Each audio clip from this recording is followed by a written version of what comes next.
UPL es líder en agrosoluciones a nivel mundial. Ofrece alternativas para una agricultura sostenible con un amplio portafolio de soluciones y biosoluciones de protección y nutrición de cultivos. Nuestro compromiso, OpenAg, una red abierta de colaboración para reimaginar la sostenibilidad y lograr un crecimiento para todos.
Aumentar la cantidad y la calidad de la producción agrícola es el desafío más importante para el futuro. Aceptar este reto ha sido la motivación de Daimsa desde sus inicios, brindando soluciones a las demandas de la agricultura de forma sostenible y respetuosa con el medio ambiente.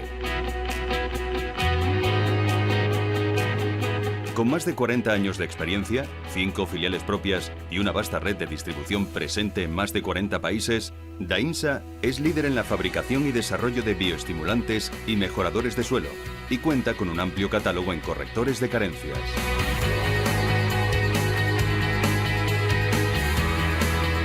La línea de biocontrol es la gran apuesta de Daimsa para proporcionar herramientas naturales que puedan defender a los cultivos de plagas y enfermedades, solventando la demanda de alimentos sanos libres de residuos. Daimsa forma parte del grupo Samca, holding empresarial español líder en sectores como la agroquímica y las energías renovables. Samca cuenta con una posición de liderazgo en todos los sectores en los que está presente, con una visión de innovación e investigación en beneficio de sus clientes. Desde su sede en España, Daimsa emprende labores de investigación y desarrollo para crear productos que favorecen una agricultura sostenible y rentable para el productor. Este trabajo está respaldado por numerosas certificaciones que avalan los productos de Daimsa para su aplicación en agricultura ecológica. Daimsa, agricultura sostenible.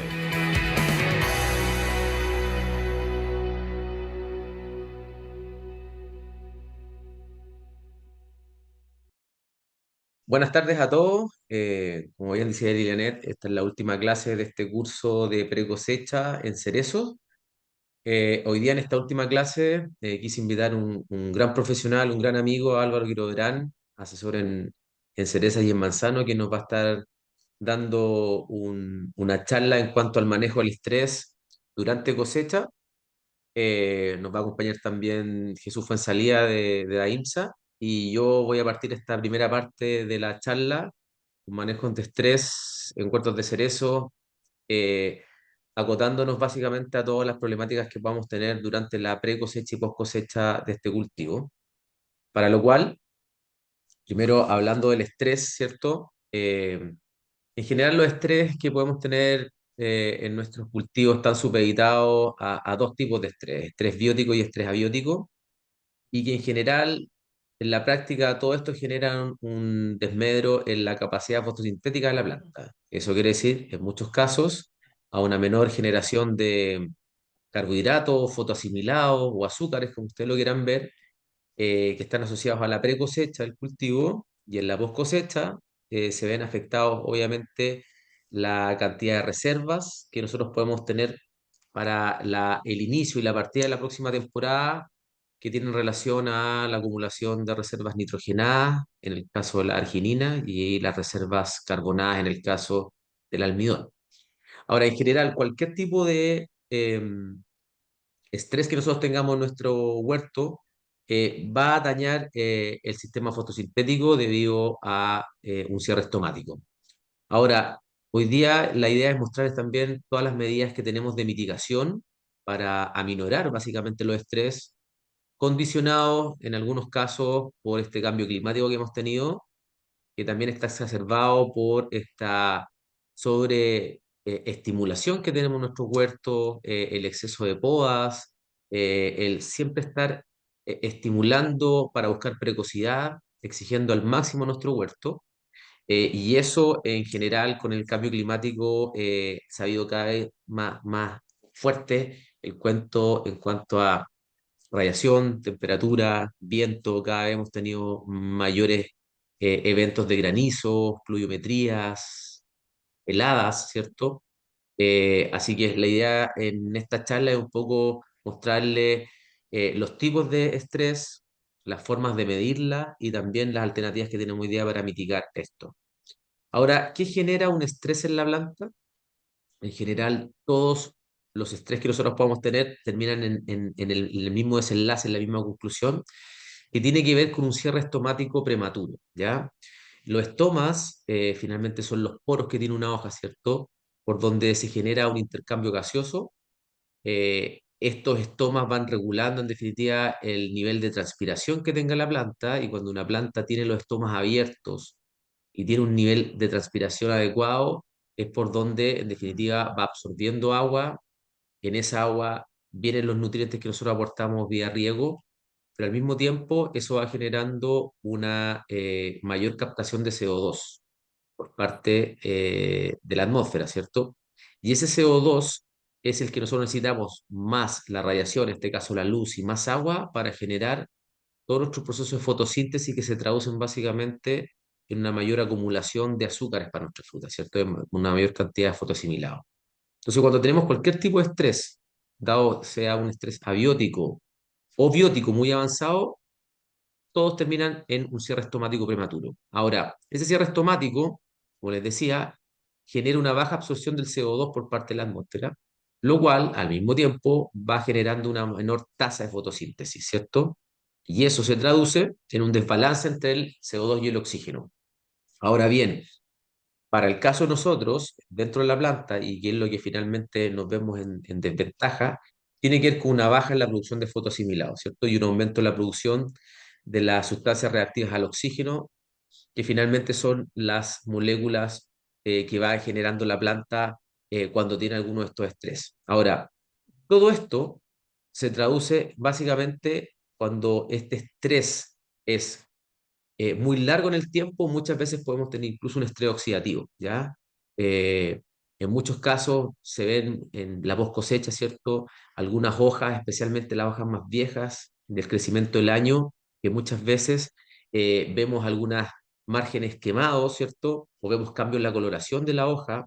Generalmente podemos ver una hoja un poco más coriaza, y eso tiene que ver netamente con un estrés oxidativo dado por excesos de temperatura, excesos de radiación, viento que va generando deshidratación, y que eso, cuando va unido a un estrés biótico generado por alguna plaga o alguna enfermedad, se ve obviamente potenciado, y finalmente lo que termina pasando dentro de la planta es que la planta genera una serie de mecanismos en contra de este estrés, que básicamente generan un gasto energético. Y ese gasto energético es para reparar tejidos, para restablecer su metabolismo, y ese gasto energético va en perjuicio, obviamente, del potencial productivo de nuestro huerto. Ahora, ¿en qué se traduce o cuáles son las cosas que podemos ver manifestadas el día de mañana? Por ejemplo, abortos de frutos, ¿ya? El año pasado se vio muy fuerte en una manera bien intensa hacia la zona norte. Yo creo que este año también está pasando en algunos casos debido a esta eh, adelanto en la fenología dado por una mayor acumulación de grados días, pero después la presencia de lluvias, por ejemplo, durante la época de fiestas patrias. El fin de semana pasada también tuvimos lluvia, y para este fin de semana nuevamente se esperan lluvias. Eso obviamente va generando que los suelos se enfríen, que en algunos casos los suelos se saturen en los suelos más pesados, aumenta la humedad relativa, baja la temperatura, y eso genera una ralentización del metabolismo en la planta. Si se ralentiza el metabolismo de la planta en esta fecha, donde estamos ya en gran parte de Chile, ya con una cuaja inicial gatillada, eso puede generar una menor acumulación de fotoasimilados, que finalmente son los que hacen que la fruta llegue a término, finalmente. Cuando tenemos nosotros un déficit, en este caso, de sustancias o moléculas generadas por la fotosíntesis, se puede generar un hambre de fotoasimilados para la fruta, y finalmente existe una competencia entre los frutos, y el fruto que está mejor abastecido es el que termina llegando a cosecha y los otros caen. En general, el cerezo tiene un aborto en forma natural 40-45 días después de plena flor, que coincide más o menos con la época de endurecimiento del carozo. También hay que estar súper conscientes que previo a eso, muchas veces los productores tienden a llamar un aborto a frutitos que se caen de 6 a 8 milímetros, que finalmente muchos de ellos son ovarios, que por una señal de cuando llega el grano polen al estigma, se genera automáticamente una mayor síntesis de auxina a nivel del ovario, y eso genera un engrosamiento del ovario, que son estos frutitos que se caen más o menos de 6 a 8 milímetros, pero que finalmente ahí jamás existió una fecundación, solamente un ovario que fue creciendo el aborto en general se genera ya en color pajizo y eso tiene que ver muchas veces con una menor acumulación o síntesis de fotoasimilados. Y eso obviamente también impacta en un menor calibre, ¿cierto? Yo les explicaba en las clases anteriores cuando hablamos de reguladores de crecimiento que cuando uno aplica ya sea una usina, una citoquinina, una giberalina, eh, las tres hormonas de crecimiento que yo les acabo de mencionar, que uno generalmente aplica para diferentes eh, objetivos, ¿cierto? Las auxinas muchas veces para retener fruta, para aumentar los coeficientes de cuaja, las citoquininas tienen más bien un lugar en la división celular y el ácido gibberélico tiene su función en la elongación celular. Las tres tienen el mismo mecanismo de acción, que es básicamente atraer fotoasimilados, en el caso las hormonas que se aplican durante el periodo de precosecha y en el caso de las hormonas que se aplican muy tempranamente en floración, a una mayor poder sumidero de las reservas que nosotros podamos haber acumulado en la temporada anterior. Por lo tanto, si eso no existe o existe en una menor tasa, obviamente eso va a haber afectado o la cuaja o el calibre dado por una menor división celular o por una menor elongación celular. Por lo tanto, todas las medidas que nosotros podamos hacer a nivel de predio, haciendo aplicaciones de hormonas de crecimiento, tienen que tener de la mano una alta concentración de fotoasimilados o una alta concentración de reservas nitrogenadas y carbonadas en el caso de las aplicaciones que hacemos tempranamente. También tenemos una pérdida de condición. Obviamente, cuando tenemos un árbol que baja su tasa de fotosíntesis, hay muchos procesos metabólicos que se van frenando, ¿ya? Y que generalmente tienen que ver con que la fruta se empieza a ablandar, que la fruta se empieza a deshidratar, empezamos a tener pardeamiento en los pedicelos, en el caso Regina se exacerba el tema de pardeamiento interno, entonces hay muchos eventos de condición que se ven afectados por este estrés, dado, como les digo, por estrés tanto bióticos o abióticos. Y en el caso de cuando hablamos de estrés en post cosecha, ¿cierto? Cuando la planta lo pasa mal o tiene un estrés debido a un estrés hídrico o un estrés por temperatura, por radiación, lo que se ve afectado ahí es la calidad de la flor y que tiene que ver básicamente con una malformación en el pistilo, ¿ya? Que eso más adelante se lo voy a mostrar, puede generar frutos dobles o frutos con hijuelos o frutos con suturas, ¿ya? Es ahí, durante los meses de verano, donde se está generando la calidad de la flor que tiene que ver con la diferenciación floral. ¿Cuáles son los tipos de estrés? En definitiva, tenemos estrés generados por el ambiente, y son los estrés abióticos, dados, por ejemplo, por excesos de radiación. Hoy día ya también manejamos ciertos parámetros, ¿cierto? Donde nosotros podemos decir cuándo existe una saturación por exceso de radiación. En este caso estamos hablando en torno a los 1000 micromoles por metro cuadrado, que hoy día tenemos instrumentos para medir radiación. Y en general ahí es donde existe una saturación y muchas veces tenemos un cierre estomático prematuro, ¿ya? Eh, por el contrario, en algunas partes muchas veces nosotros cuando utilizamos coberturas, ¿cierto? Ya sea por rafias o polietileno, ya sea macrotúneles o techos para hacer eso, ahí también se genera muchas veces una menor oferta de luz directa y difusa para la planta. Y eso muchas veces genera la planta como un mecanismo de defensa, lo que genera es un sobrecrecimiento tanto a nivel de la hoja como también de la longitud de los brotes, ¿ya? Porque las plantas necesitan una cierta cantidad de luz para generar su proceso metabólico y cuando esto se ve afectado como mecanismo de defensa, la planta genera una hoja más grande y unos brotes más largos. Y generalmente se acentúa en la parte alta de la planta debido a la alta dominancia apical o agrotonía que presenta esta especie, ¿ya? Temperatura, podemos tener estrés abióticos por temperatura dado por bajas temperaturas, ¿cierto? Como el caso de las heladas, que en algunos casos genera incluso necrosis de tejido, ¿cierto? Eh, y también por altas temperaturas, ¿ya? Altas temperaturas como sobre 28 o 30 grados Celsius, cuando eso también va acompañado de humedades relativas bajas, más adelante lo vamos a ver, generan déficit de presión de vapor, y eso obviamente genera un cierre estomático prematuro lo cual obviamente afecta el potencial productivo de nuestro huerto. La salinidad, en el caso especialmente de los huertos que están de la sexta región hacia el norte, también puede generar algún estrés abiótico dado por excesos de sales, ¿cierto? En la zona radicular donde está nuestro árbol, y eso obviamente también puede generar cierre estomático por muchas veces aumento en la conductividad eléctrica.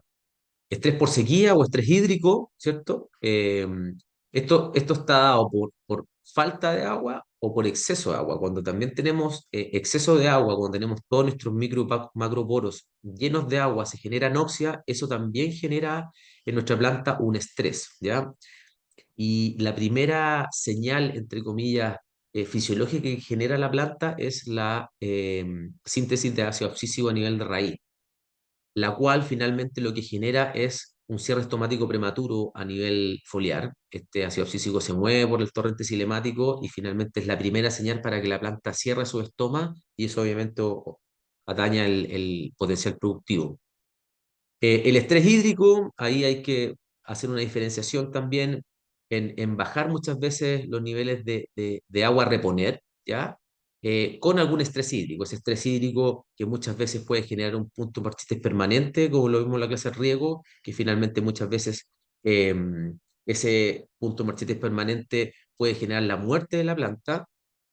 Eh, Tenemos que manejarlo de buena forma, especialmente en los meses de octubre a marzo, que es cuando nosotros deberíamos estar regando nuestros huertos.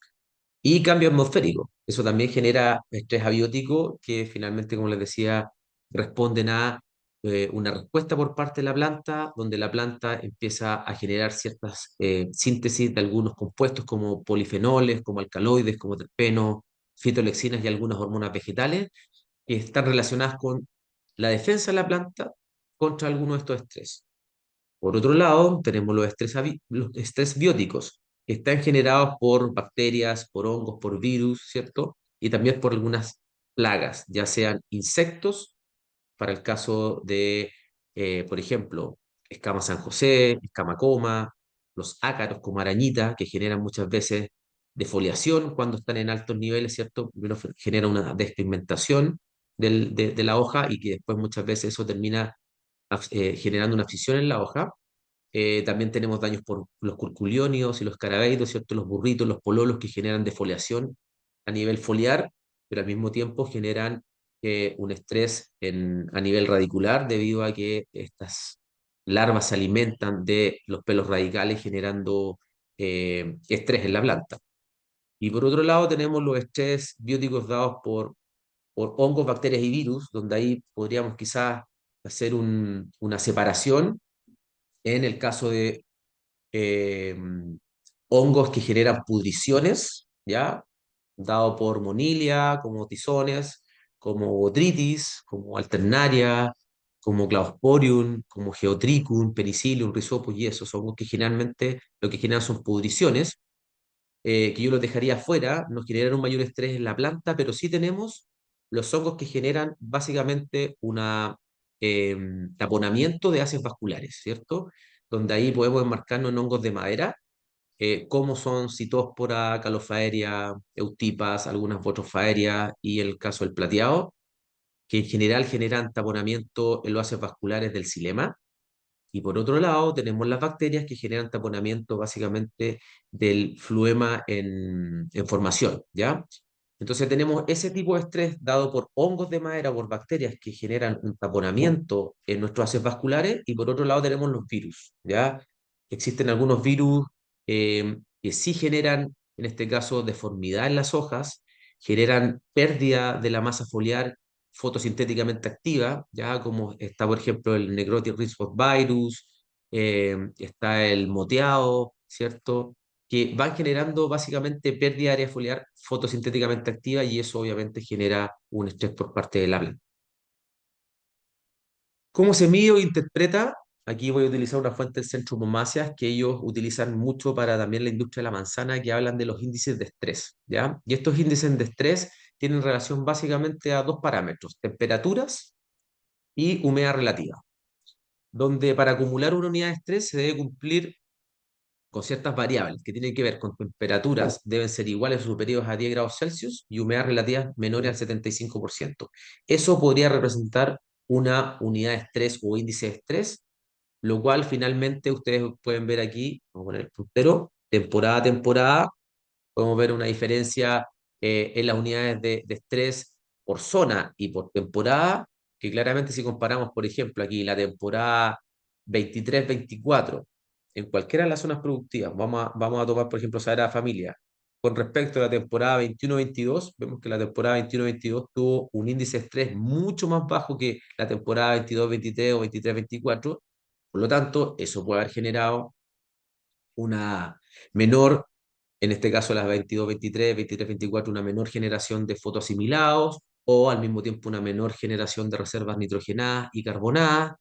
Eso tiene que haber afectado obviamente la cuaja, puede haber afectado eh, la síntesis de pigmentos, puede haber afectado en la curva calibre, y eso obviamente está supeditado o está enmarcado en lo que tiene que ver con el déficit de presión de vapor. Es un método de acumulación de unidades de estrés que proviene justamente de esta medición que es el déficit de presión de vapor. Ahora, el déficit de presión de vapor representa una diferencia entre la cantidad de humedad en el aire y la cantidad que el aire puede contener cuando está saturado. En otras palabras, mide cuánto más espacio para vapor de agua hay en el aire a una temperatura dada. ¿Ya? El déficit de presión de vapor, quizás después lo va a tocar más Álvaro, en cuanto a, es mucho más medido y analizado cuando utilizamos los humificadores, una vez que nosotros cosechamos nuestra fruta, ¿cierto? Ahí lo que tendemos a hacer es aumentar la humedad relativa del ambiente donde nosotros acopiamos nuestra fruta, y eso al mismo tiempo hace disminuir la temperatura, lo cual iguala estos potenciales de déficit de presión de vapor entre la atmósfera y el fruto, cosa que no tengamos una mayor deshidratación. Ahora, este diferencial de presión potencia la transpiración en las plantas. Por lo tanto, las mediciones de presión de vapor hoy día están supeditadas más o menos a 1,2 kilopascales. Cuando hay sobre 1,2 kilopascales a 1,5 kilopascales, podríamos estar hablando de que tenemos un déficit de presión alto. Y eso puede generar obviamente cierre estomático. Entonces, cuando tenemos déficit de presión de vapor bajo, los estómagos están abiertos, ¿ya? Ahí no hay ningún problema, es decir, bajo 1,2, 1,5 kilopascales. El DPB ideal, ¿cierto? Está en torno a 1 kilopascal. Ahí seguimos teniendo los estómagos abiertos y presenta un correcto intercambio gaseoso. Por lo tanto, las plantas al mismo tiempo están transpirando de buena forma y eso genera una mayor acumulación de materia seca, un mayor ingreso de agua al fruto, que obviamente eso va a impactar en el calibre y en la condición de este fruto. Pero cuando tenemos déficit de presión de vapor por sobre 1,2, 1,5 kilopascales, eso genera inmediatamente un cierre estomático, ¿ya? Ahora, controlar el DPB permite optimizar la apertura de estomas y la transpiración, regular la absorción de CO2 y nutrientes, minimizar el estrés hídrico y térmico y mejorar significativamente los rendimientos y la salud de las plantas. O sea, es una medición que sí o sí eh, toma mucha relevancia al momento de tomar ciertas decisiones de manejo. Ahora, ¿cómo podemos medir el estrés a nivel de campo, cierto? Que es lo más importante. Ahí contamos con el uso de porómetros para medir la conductancia estomática, ¿ya? Que básicamente es la medida de apertura de los estomas en la planta, que tiene que ver básicamente con la entrada de dióxido de carbono y la salida de vapor de agua, ¿ya?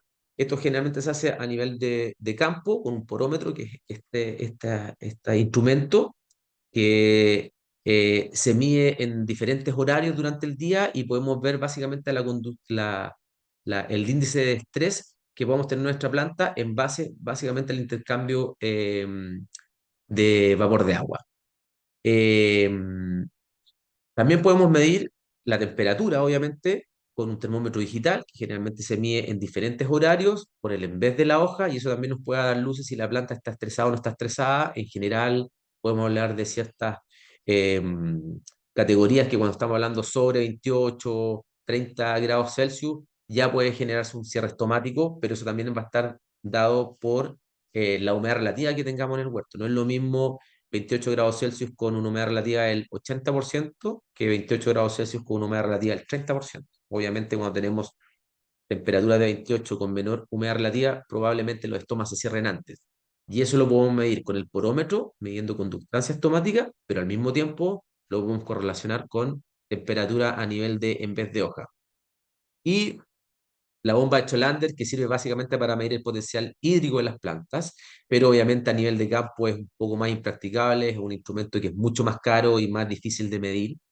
Por lo tanto, yo me quedaría con los instrumentos como el porómetro, que mide conducta asintomática, y obviamente termómetros digitales para medir temperatura en vez de hoja. Ahora, tenemos diferentes tipos de estrés. Aquí pueden ver un estrés de heladas en frutos cuajados. Esto fue hace 2 temporadas en la zona de Angol, que tuvimos una helada, eh, si no mal recuerdo, la última semana de octubre, que generó esta necrosis en el tejido, ¿ya? Que finalmente esos frutos cesaron su crecimiento y se cayeron en forma deshidratados completamente. Tenemos también estrés por lluvia, ¿cierto? Que generan los cráteres, estas partiduras, ¿cierto? A nivel peduncular, que tiene que ver con aquí un proceso de osmosis, donde en simple el agua quiere entrar al fruto y el azúcar quiere salir y se generan estas pequeñas fisuras que finalmente terminan en estas partiduras que después gatillan muchas veces también crecimientos de algunos hongos. Generalmente las partiduras a nivel de pedúnculo están generadas básicamente por la acumulación de agua lluvia. A veces tenemos partiduras a nivel ecuatorial, que eso tiene que ver más con cuando existe un estrés hídrico y la planta, como el agua lluvia, un agua destilada sin carga, la planta tiende a absorber esa agua en forma rápida y generalmente genera estos pequeños cortes aquí a nivel ecuatorial, ¿ya? También tenemos aquí estrés por radiación, ¿ya? Para los que han estado en Europa, las radiaciones y las temperaturas en España durante sus cosechas o en post cosechas son tremendas, o sea, fácilmente 40, 42 grados con humedad relativa muy baja y se ha quemado fruta. Acá no me ha tocado ver del todo, a no ser que tenga alta radiación, alta temperatura en un árbol que tenga además un estrés biótico, ¿ya? Es decir, un árbol que tenga un desarrollo de canopia muy acotado, con más frutos que hojas y que puede generar efectivamente una necrosis en el tejido. Aquí ven otro tipo de partidura, fíjense, el estado llegando a endurecimiento del carozo, que también puede generar estas partiduras, algunas humedades relativas altas, neblinas o lluvias. Esto tiene que ver con granizos. Hace un tiempo en algunas zonas aquí del país tuvimos presencia de granizo y que en definitiva generan este golpeteo que finalmente termina siendo un machucón o un pitting o en muchos de los casos rompe la fruta y hojas. Y obviamente efectos que se generan en la post cosecha, que tiene que ver con, en este caso, un fruto doble, que tiene que hacer relación a flores con estilos dobles, ¿ya? Ahora, dentro de eso, yo el otro día les mostraba algunas láminas que tienen que ver con los procesos de diferenciación floral que ocurren justamente durante el verano, y ahí es cuando tenemos niveles de estrés abióticos, pueden generar pistilos dobles, y ese pistilo doble genera finalmente dos frutos unidos, que esto es un problema de calidad, ¿cierto? No puede ser exportada esta fruta, aun cuando esté sana. Tenemos pistilos atrofiados, que también generan estos frutos con hijuelos, ¿cierto? O espolones, ¿ya? Que salen frutos que no se logran desarrollar del todo y que finalmente son frutos que son muchas veces flores multipistiladas o con dos pistilos y que uno de ellos viene atrofiado. Y eso genera finalmente estos hijuelos. Y también cuando tenemos un pistilo mal desarrollado que no logra cerrar bien del todo, no logra cerrar, básicamente durante el verano, genera estos problemas como suturas, ¿ya? En general, donde más se ven estos problemas son en las variedades tempranas. Si habláramos de las 4 o 5 áreas más importantes en Chile, yo diría que claramente aquí Santina es la que se lleva eh, el gran porcentaje de problemas de calidad que tienen que ver con problemas de pistilos dobles o pistilos atrofiados o pistilos mal desarrollados debido a que son cosechas muy tempranas, que su post cosecha en algunos casos comienza la segunda quincena de noviembre. Entonces pasa mucho tiempo con mucho estrés. La cosecha genera un estrés en la planta debido a que eh, sacamos hojas, sacamos dardos, rompemos ramas y obviamente eso también genera un estrés importante a nivel de la planta. Por lo tanto, es sumamente importante en la post cosecha inmediata restablecer el metabolismo de esa planta con alternativas que les vamos a mencionar a continuación. Aquí hay una fuente de Richard Bastías de la Universidad de Concepción que ve el efecto de la temperatura y la humedad en cuanto justamente al desarrollo de los pistilos. Aquí vemos en esta gráfica el efecto de la temperatura sobre la aparición de pistilos dobles en cereza dulce, donde vemos efectivamente que a medida que la temperatura va aumentando, los porcentajes de pistilos dobles pueden llegar incluso con 35 grados de temperatura a un 60% de flores con pistilos dobles. Entonces, tiene una implicancia importante. El otro día lo hablamos en la clase de poda de regulación de carga. No es necesario hacer podas de verano en todos los huertos, ¿ya? Yo diría que son los menos en los huertos que hay que intervenir con podas de verano para tener una mayor intercepción de luz en la canopia. Porque muchas veces generamos o vemos huertos que son grandes, pero que no tienen vigor. Por lo tanto, la entrada de luz está asegurada. Cuando tenemos que podar un huerto en combinaciones muy vigorosas, que tenemos una agrotonía muy marcada en la parte alta, con chupones muy altos, sí podemos entrar a hacer algún poda de luz, pero siempre y cuando previo a eso hayamos hecho alguna medida de mitigación, con algún bloqueador solar, algún extracto de alga, algún aminoácido, porque hay mucho tejido que va a quedar de repente eh, expuesto a radiación directa, y eso puede generar justamente estos problemas en la diferenciación floral. Aquí vemos la influencia de la variación de las temperaturas promedios diarias en la incidencia de la sutura profunda y frutos dobles en cereza vid. Pasa exactamente lo mismo. ¿Ven? Ustedes ven viendo que a medida que aumentan las temperaturas, los problemas a nivel de sutura van aumentando. Y lo mismo pasa a la influencia del contenido de humedad del suelo sobre la incidencia de pistilos dobles en cerezo, es decir, cuando tenemos un estrés hídrico, ustedes ven una condición de temperatura alta y una condición de suelo seco, el porcentaje de pistilos dobles llega a un 46%. Cuando tenemos una condición de alta temperatura con un suelo húmedo, también se generan pistilos dobles un 43%.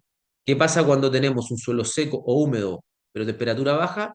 No tenemos un efecto en pistilos dobles, es decir, claramente los efectos que podamos tener a nivel de pistilo, de formación de calidad de flor, el punto que mayor relevancia tiene es la temperatura más que el estrés hídrico dado por falta de agua. Medidas para mitigar el estrés: evitar cargas frutales excesivas y débil desarrollo foliar del árbol, es decir, cuidar muy bien las regulaciones de carga en cuanto a a la relación hoja-fruto. Mantener árboles en un adecuado estado hídrico, eso pre cosecha y post cosecha, que es más importante aún. Cuidar la sanidad del huerto en base a licitores. Los licitores tienen que ver con sustancias que activan el sistema inmune de la planta, el sistema SAR de la planta por dos vías, ya sea por la vía del ácido salicílico o por la vía de los jasmonatos, pero que finalmente lo que hacen es aumentar la inmunidad de la planta, que la planta por sí sola se pueda defender contra algún estrés. ¿Ya? Aplicaciones de bloqueadores solares en periodos de mayor acumulación de estrés, básicamente radiación.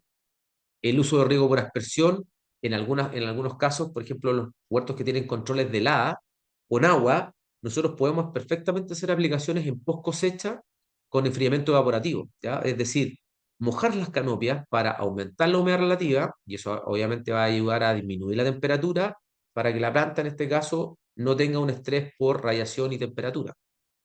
Uso de malla sombreadora, que también lo hemos utilizado en algunos huertos, incluso también los techos, de rafias, el uso de aminoácidos, el uso de extractos de algas, el uso de citoquininas como una hormona antisenescencia, ¿ya? Es decir, cuando yo aplico citoquininas, que se lo voy a mostrar a continuación, tiene que ver con un impacto básicamente en la tasa de fotosíntesis neta. Es muy importante entenderlo así, que hay otro posicionamiento de citoquinina no solo para división celular, sino que en post cosecha para potenciar fotosíntesis neta. Estrategias para optimizar la tasa de fotosíntesis. El otro día se los mostré. Lo que nosotros necesitamos potenciar toda la regulación hormonal que nosotros podemos hacer con fitorreguladores tiene que ver con tener primero una gran acumulación de reservas o una gran acumulación de fotosimulados durante la temporada. Y eso es básicamente optimizar fotosíntesis. Hoy día existen varias alternativas para potenciar fotosíntesis, especialmente esta temporada, que ha sido una temporada de, de, de, de grandes cambios de temperatura y de humedad relativa, dado básicamente por la presencia de lluvias una vez a la semana que hemos tenido desde el Fiestas Patrias, y eso obviamente va generando cambios en el metabolismo de la planta que se va a ver afectada obviamente la tasa de fotosíntesis. Ahora, para eso y para prevenir, tenemos alguna estrategia. Por ejemplo, aminoácidos vía riego, ¿ya? Para activar nuestro sistema de raíces, para activar muchas veces como fuente carbonada la microbiología que tenemos en el suelo. Ahí ojalá aminoácidos ricos en aspartico, en arginina, en metionina, en triptófano, en valina, ¿ya? Ahí tenemos productos como Aminoterra, como Terrasol radicular, que ayudan mucho a potenciar el efecto o a estimular el crecimiento de raíces cuando tenemos estas bajas de temperatura dado por presencia de lluvia. Al mismo tiempo, tenemos algunos usos de aminoácidos a nivel foliar, ¿ya? Y ahí es súper importante eh, conocer y entender los aminogramas que tienen estos aminoácidos. Es decir, es muy importante conocer las concentraciones de aminoácidos libres, pero al mismo tiempo el aminograma que tiene. En general, los aminoácidos que mejor funcionan a nivel foliar son los ricos en prolina y en glicina. Ahí, por ejemplo, como recomendación, podemos hablar de Bifolana Bichon, podemos hablar de Naturamin, del Vintac, que es el antiguo soberaminol de Bioamérica, el Enki, ahí dice Elkis Enki, de Biogram, son productos que a mí me ha tocado validarlos, por eso los menciono aquí, que la verdad que tiene una diferencia importante con otras fuentes de aminoácidos, debido exclusivamente al aminograma que tienen y al mismo tiempo a las concentraciones de aminoácidos libres que tienen estos productos.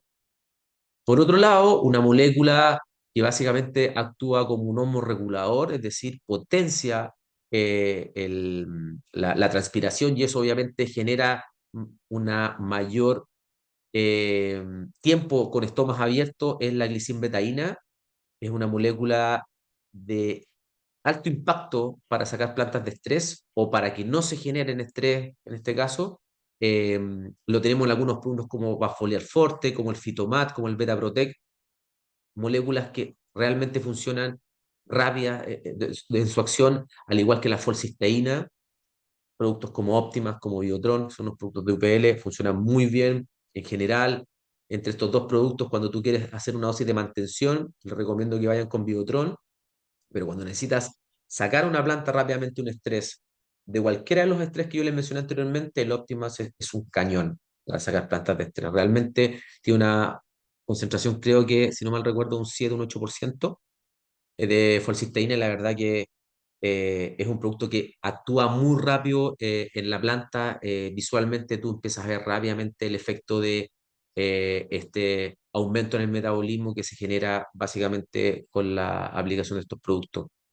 Otras moléculas que también disminuyen estrés o que ayudan a sacar a las plantas de estrés, Megafoll y Bioforge, unos de Bioamérica, otros de Stoller, cañones también para este tipo de estrés. Extractos de alga, aquí como loco, como los nombres comerciales más conocidos, ¿cierto? El Kelpa como fuente de Gloria máxima, el Stimplex como fuente de Ascophyllus nodosus, tenemos la alga 600, que es Sargassum, también tenemos la Durbilea, eh, tenemos el Macrocystis. Hay un montón de algas pardas, algas que sacan en Sudáfrica, como la Gloria máxima, como el Ascophyllus nodosus que lo sacan en las costas de Irlanda.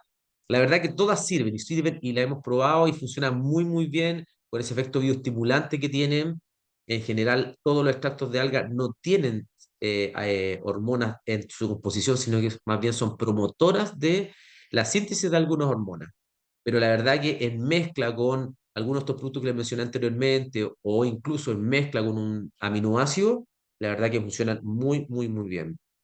Obviamente, nunca descuidar que cuando existe un estrés en la planta, al haber un cierre estomático, eso genera una menor tasa de transpiración.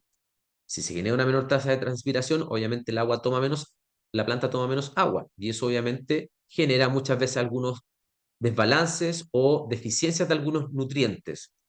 En muchos casos, de los microelementos que son poco móviles en la planta, hablando de zinc, hablando de fierro, de manganeso, por ejemplo, ¿ya? Pero al mismo tiempo, cuando estos estrés son por más tiempo, se generan también algunas deficiencias de algunos macroelementos que son móviles en la planta, como el nitrógeno, como el fósforo, como el magnesio, que son sumamente importantes hacer aplicaciones foliares, especialmente cuando tenemos estrés, cuando la planta no puede absorberlos de parte del suelo.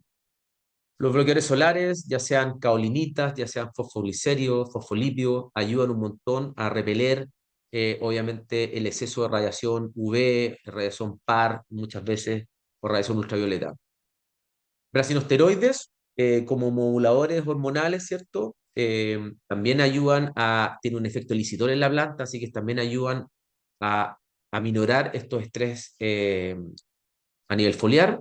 El uso de licitores claramente, como les decía anteriormente, que activan el sistema SAL, el sistema inmune en la planta, como ácido salicílico en el caso de Resist, como quitosano en el caso de Resisgar, Sergomil, Sergomax, son unos productos herbales que la verdad que son cañón, funcionan muy, muy, muy bien. Tenemos de otras empresas que también generan este efecto licitor en la planta y que muchas veces nos ayudan a tolerar en cierta forma estrés abiótico dado o especialmente por hongos de madera, ¿ya? Y productos trihormonales. Cuando la planta baja su metabolismo, eh, al mismo tiempo baja la producción endógena de hormonas, ¿ya? Es decir, cuando tengo menor crecimiento, afectado por cualquier estrés, obviamente donde se generan auxinas son en los meristemas apicales de los crecimientos de la temporada y en los ovarios. Cuando tengo algún estrés, eso obviamente la síntesis de auxina baja. Cuando tengo suelos más fríos, el crecimiento de raíces se detiene o se ralentiza y eso genera una menor síntesis de citoquinina. Por lo tanto, cuando yo tengo estrés, al bajar los niveles de síntesis de hormonas a nivel de la planta, yo se las puedo retribuir en forma exógena. Y ahí tenemos problemas trihormonales como el biocime, como el stimulus fruit sizer, que ayudan a capear este déficit hormonal en la planta, que como les decía anteriormente, va gatillando o va cambiando poderes sumideros en definitiva para lo que, en base a al momento y el objetivo que yo quiera obtener con las aplicaciones de estos fitorreguladores. ¿Ya? Estrategia integral de manejo de bacterias y hongos de madera, un poco repetir lo mismo que les mencioné anteriormente, tiene que ver con el uso de licitores, tenemos fosfitos de potasio, ácidos salicílicos, quitosano, el ácido benzolar, que es el bión de Syngenta, un muy buen producto, Pseudomonas protegens, y la laminaria. Todos estos productos básicamente, como les decía, activan la inmunidad de la planta y eso hace que la planta se defienda mejor contra algún estrés biótico o abiótico. Bloqueadores solares, estos compuestos pueden ser en base a caolinitas, a silicatos, ácidos grasos, como fosfolípidos o oliosacáridos, como a los bloqueadores solares que ustedes les llaman o los conocen como transparentes. En cuanto al modo de acción, la aplicación de bloqueador solar refleja el exceso de radiación, en el caso de las caolinitas, incluida la radiación fotocientíficamente activa, que es la luz par, que es a la que hablamos que una planta necesita al menos entre 800 a 1000 micromoles por metro cuadrado para generar su proceso metabólico. Cuando esta luz par está superior a esos niveles, muchas veces generan saturación y cierre estomático prematuro. La luz ultravioleta, que es muy importante para el movimiento de las abejas, ¿cierto? Y la luz infrarroja. Em, Todo este tipo o este exceso de radiación puede generar quemaduras en las hojas y fotoxidación. Ahora, este es un ensayo que hicimos con algunos productos comerciales con nuestra empresa Crop Solution la temporada pasada. Aquí probamos, en este caso, productos en base a fosfolípidos en contra un producto que se llama Oasis o Sanofi, ¿ya? Hicimos aplicación en pre-cosecha desde la última semana de octubre a la primera semana de diciembre y medimos algunos parámetros productivos. Lo primero que nos mostró es que en relación a un testigo absoluto donde no se hizo aplicación de bloqueadores solares, hubo un aumento que si bien no fue estadísticamente significativo, sí hubo una tendencia a tener más kilos por hectárea cuando aplicamos algún tratamiento de bloqueador solar. Pero ¿qué pasó con la curva calibre? La curva calibre sí hubo un movimiento importante. Tuvimos en el tratamiento cero, que es el tratamiento absoluto, sin aplicación de bloqueador solar, tuvimos un 74% de la fruta sobre 2 jumbo, de 8.300 kilos por hectárea. El tratamiento uno que tiene que ver con aplicación de fosfolípido, tuvo un 81% sobre 2 jumbo, con diferencia estadística con respecto al testigo absoluto de 4.883 kilos. Y el tratamiento 2 tuvo un 78%, también con diferencia estadística con respecto al testigo absoluto, de 8.936 kilos. O sea, obviamente se vio un aumento en la producción, dado y supeditado a una mejor curva calibre. ¿Qué pasó con la firmeza? Vemos que en los tratamientos donde se aplicó alguna fuente de bloqueador solar, tuvimos casi un 99 o un 100% de los frutos muy firmes, es decir, dados por la medición de Durofel, sobre 75 Durofel o sobre 200 gramos por milímetro en el caso del Filpro. En cambio, el tratamiento que no recibió ningún tipo de bloqueador solar tiene un 91% de la fruta firme, ¿ya? ¿Qué pasó? El promedio de estos Durofel, también vemos si ves diferencia estadística entre los tratamientos absolutos y los tratamientos con algún producto. ¿Qué pasó con el pardeamiento interno? Que también yo les decía que se gatilla en la variedad Regina cuando tenemos mayores niveles de estrés. Vemos claramente que el daño que ocurrió de pardeamiento interno en los tratamientos no tratados con bloqueadores solares estuvo en torno al 18% en relación a los que tuvimos alguna aplicación de bloqueador solar, que solamente fue un 14%. ¿Y qué pasó con el pardeamiento o la deshidratación del pedicelo? Vemos claramente que aquí, en el caso de pardo verde, que tiene que ver cuando el pedicelo ya está casi seco, ustedes pueden ver que aquí la nomenclatura habla de verde, verde pardo, pardo verde y seco. Vemos que el tratamiento donde no se aplicó ningún tipo de bloqueador solar tiene un 26% en ese estado, mientras que los otros, donde sí se aplicó algún tratamiento, tiene un 8 y un 9%. Entonces, vemos que los bloqueadores solares, para este caso, en lo que lo probamos nosotros, que es una bahía Regina, en la ciudad de Los Ángeles, vemos una implicancia importante en cuanto a la condición de la fruta, en cuanto a bardeamiento interno, en cuanto a deshidratación del pedicelo, a firmeza y a curva calibre. O sea, obviamente la planta lo pasa menos mal cuando hacemos algún bloqueador solar para mitigar un poco el efecto de la radiación. Esto también tiene que ver con el equipo Avium que midió conductancia estomática con diferentes tratamientos. Es básicamente mostrarles que lo que hicieron aquí es un testigo absoluto con un testigo con caolinita y vemos que la conductancia estomática cuando aplico caolinita es mayor que cuando no aplico nada. Obviamente eso genera, al tener una mayor conductancia estomática, tiene que ver con que los estomas están por más tiempo abiertos y eso genera una mayor tasa de fotosíntesis, lo que se traduce en una mejor curva calibre y producción de fruta. Uso de cubiertas. Aquí, también de Centropomasia, ellos hicieron distintas mediciones con techos, que son rafias, y con macrotúneles, y podemos ver que la radiación total baja cuando coloco alguna cobertura, donde más baja es cuando coloco una rafia con respecto al macrotúnel. ¿Qué pasa con la radiación par? Bajan en las mismas proporciones, ¿cierto? Pero la radiación UV, donde más baja, es justamente en el macrotúnel, y ahí es donde hay que tener cuidado con el uso de las abejas, ¿cierto? Las abejas se mueven, se orientan en base a la radiación UV, por lo tanto, en los macrotúneles generalmente hay que potenciar el uso de abejas junto con el uso de bombus, ¿ya?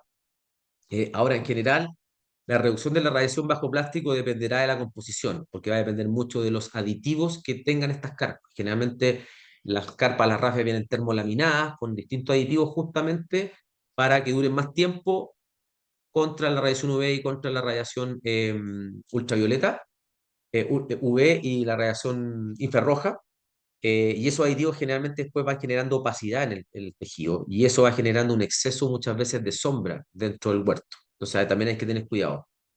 Niveles de saturación para el cerezo, en cuanto a la radiación par, estamos hablando de 1000 a 1100 micromoles por metro cuadrado por segundo.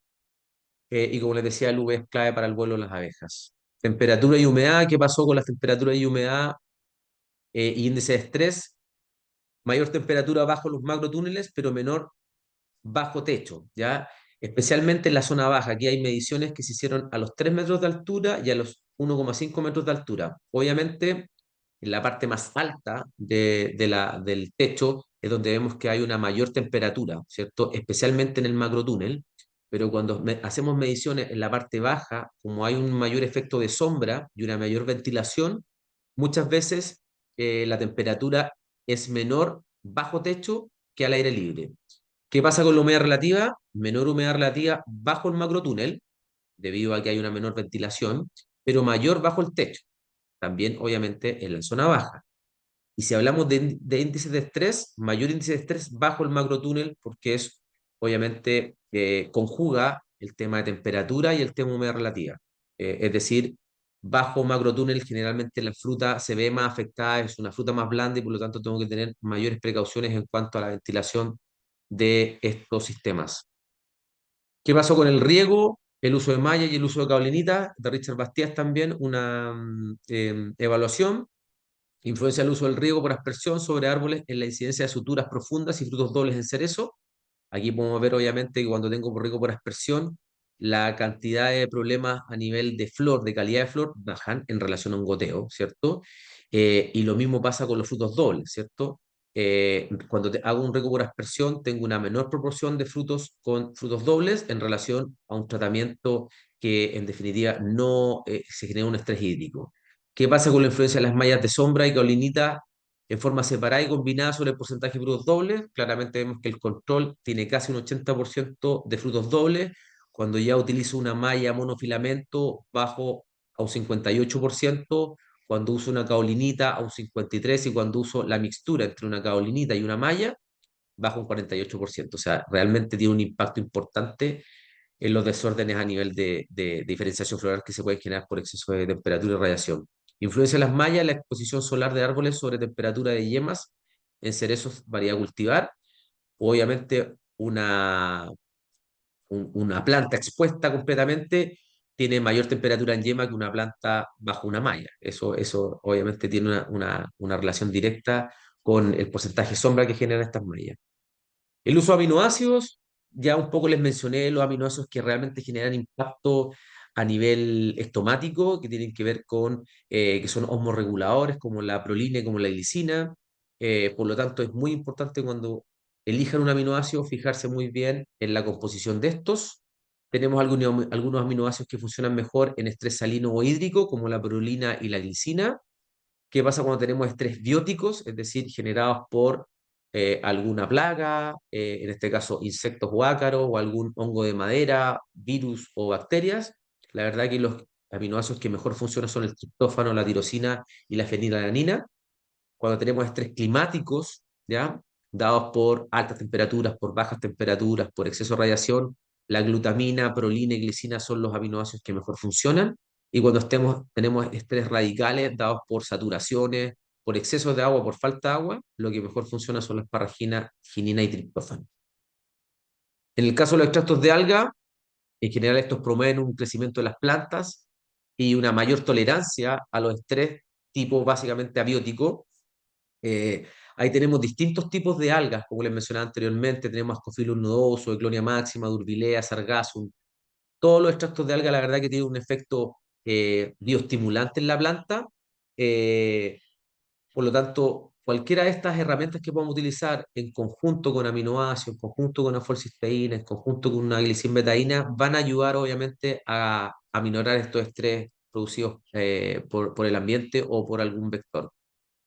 Aquí podemos ver una evaluación del CER, donde ellos aplicaron o hicieron aplicaciones en post cosecha de extractos de alga, y aquí ellos lo que hicieron fue medir la concentración de arginina, que es cómo la planta acumula o reserva sus reservas nitrogenadas, y claramente ven que cuando hacen aplicaciones de algún extracto de alga, ya sea Eclonia máxima o Ascophyllus noosum, en relación a un control, claramente genera una mayor concentración de arginina en raíces, lo cual está supeditada a que la planta nos genera un gran estrés y eso genera una mayor tasa de fotosíntesis que se ve asociada a una mayor acumulación de reservas.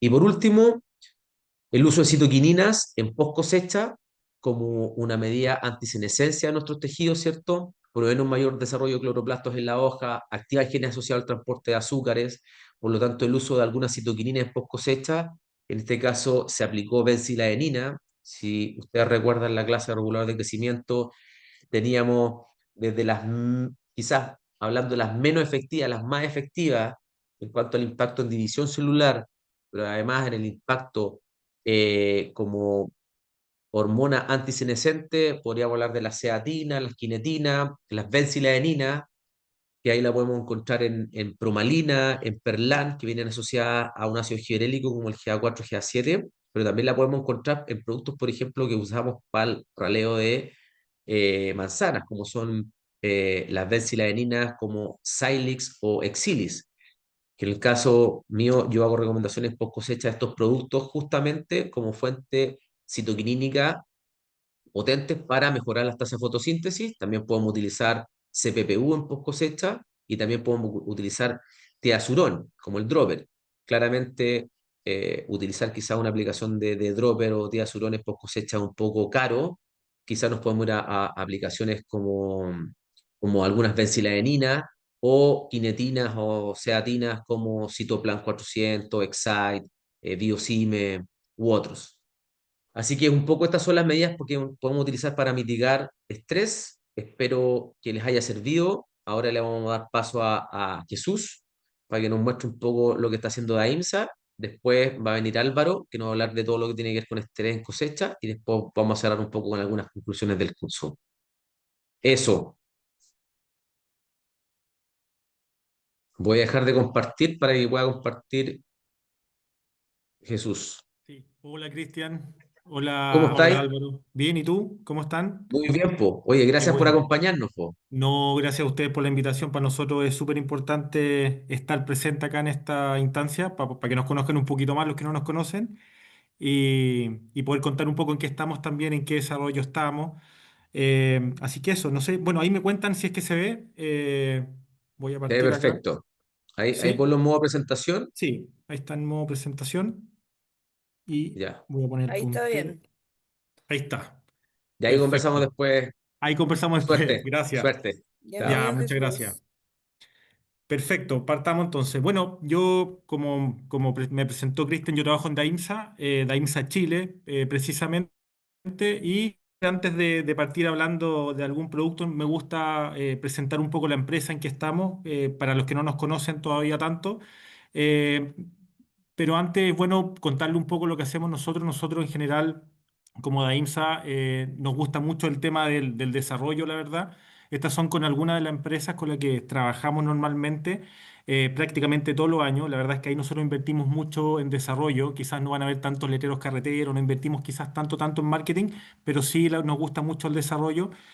Por eso la verdad es que cuando hablamos de algún producto con tanta propiedad, principalmente por eso, porque la verdad es que trabajamos, nos gusta mucho con universidades también, con consultoras, trabajamos con todas creemos con las principales consultoras del país en las distintas especies. Así es que eso es un sello de calidad de nosotros. Daimisa pertenece a este grupo económico español, que es el grupo SAMCA, que está en Zaragoza. Este grupo, la verdad es que es un grupo importante que se dedica a toda esta área, en el fondo, minería, energía renovable, polímeros plásticos, fibra sintética. En cerámica es una de las empresas más importantes del mundo en esta área. La parte agroalimentaria también. Bueno, al día de hoy también cuentan con la mina leonardita más grande que hay en Europa. Por lo tanto, para nosotros yo nombro esto porque es súper importante, porque gran parte de los insumos con los que formulamos nuestros productos vienen de alguna empresa hermana, no todo, pero gran parte de alguna empresa hermana. Y eso la verdad es que es súper importante porque así podemos mantener la calidad. Al día de hoy, bueno, el Grupo SAM cuenta con más de 75 empresas. Daimsa es una de estas 75 empresas, súper variado, la verdad, que en toda la área. Y nosotros como Daimsa, al día de hoy estamos en más de 50 países. Estamos en Sudamérica, estamos en Europa, súper fuerte también, obviamente, con subsidiarias en algunos países. Así es que, bueno, todos los años se va sumando algún país por ahí, con productos de Daimsa. Y por último, bueno, presentar Frutaria, que yo creo que a lo mejor muchos los que van a España de repente a ver cereza, es un paso medio obligatorio, pasan casi todos por Frutaria, que hay cerezos. Frutaria es la parte agrícola del grupo, que actualmente cuenta con 12.000 hectáreas. De esta, obviamente, hoy día, bueno, Frutaria es uno de los mayores productores de fruta fresca en España y en Europa también, y principalmente es nuestro campo experimental de alguna manera, ahí donde probamos gran parte de nuestros productos antes de lanzarlo al mercado. Así que ya dando un poquito la introducción de la empresa a la que pertenezco, podemos partir con, en este caso voy a hablar solamente de Naturamin por temas de tiempo. Naturamin, ahí como hablaba Cristian muy bien de respecto a los aminoácidos, la verdad es que este es nuestro aminoácido, nuestro producto antiestrés por excelencia. Y bueno, esto un poco la composición del producto, que ahí muy bien Cristian ha hablado un poco del aminograma, que es súper importante conocerlo. El de nosotros, bueno, un aminoácido que viene al 80%, tiene un 12,8% también de nitrógeno, es un producto altamente eficiente. Quiero tocar un poco, detenerme un poco en este tema que también creo que es súper importante. El aminograma creo un tema clave, que lo voy a nombrar también en las otras láminas, pero creo que también es súper importante mencionar el tema de los aminoácidos de levogiro y dectogiro. Creo que ahí también hay un punto súper importante. En el caso nosotros garantizamos que nuestro producto es 100% levogiro, porque hasta el día de hoy lo que se conoce es que los aminoácidos de levogiro son los que te mueven la aguja desde el punto de vista fisiológico, y los de dectogiro no. Me ha tocado leer algunos papers que incluso señalan que pueden tener hasta un efecto negativo en las plantas. Entonces, ese tema es súper importante. Los aminoácidos, acá hay una comparativa versus aminoácidos de levogiro versus dectogiro. Los aminoácidos de levogiro son de origen natural, biológico, los de dextrogiro son químicos. El uso en las plantas, los de levogiro son metabólicamente activos y los de dextrogiro son muy poco efectivos, son inactivos prácticamente. La absorción de un aminoácido de levogiro es rápida y muy efectiva, versus que la de un dextrogiro es lenta o prácticamente nula. La presencia, bueno, ¿dónde se encuentra el aminoácido de levogiro? En proteínas, en enzimas naturales principalmente, y los químicos normalmente vienen de la industria, perdón, los dextrogiros de la industria química. La producción normalmente son de hidrólisis enzimática los de levogiro, y los de dextrogiro normalmente son de hidrólisis ácida. Bueno, en conclusión, un poco lo que hablaba respecto a ese tema de que los aminoácidos de levogiro, para explicarlo de forma simple, son los que me mueven la aguja desde el punto de vista fisiológico.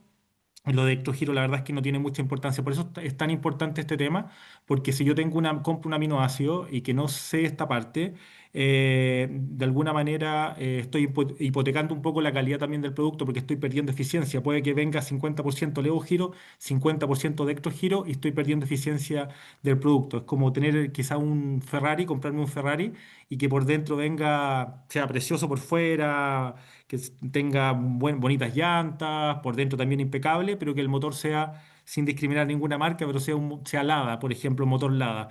Entonces, eso un poco para explicarlo de forma simple. Bueno, ¿y de qué depende de que un aminoácido sea levogiro o dextrogiro? Depende de varios factores, pero yo creo que los dos más importantes es la materia prima, de donde yo extraigo, de donde saco la materia prima, y de los procesos de fabricación. También es un tema súper, súper importante el proceso de fabricación. Más o menos para que ustedes se hagan una idea, para formular un producto como Naturamil, la verdad es que son muchos los pasos que hay que hacer, no es fácil.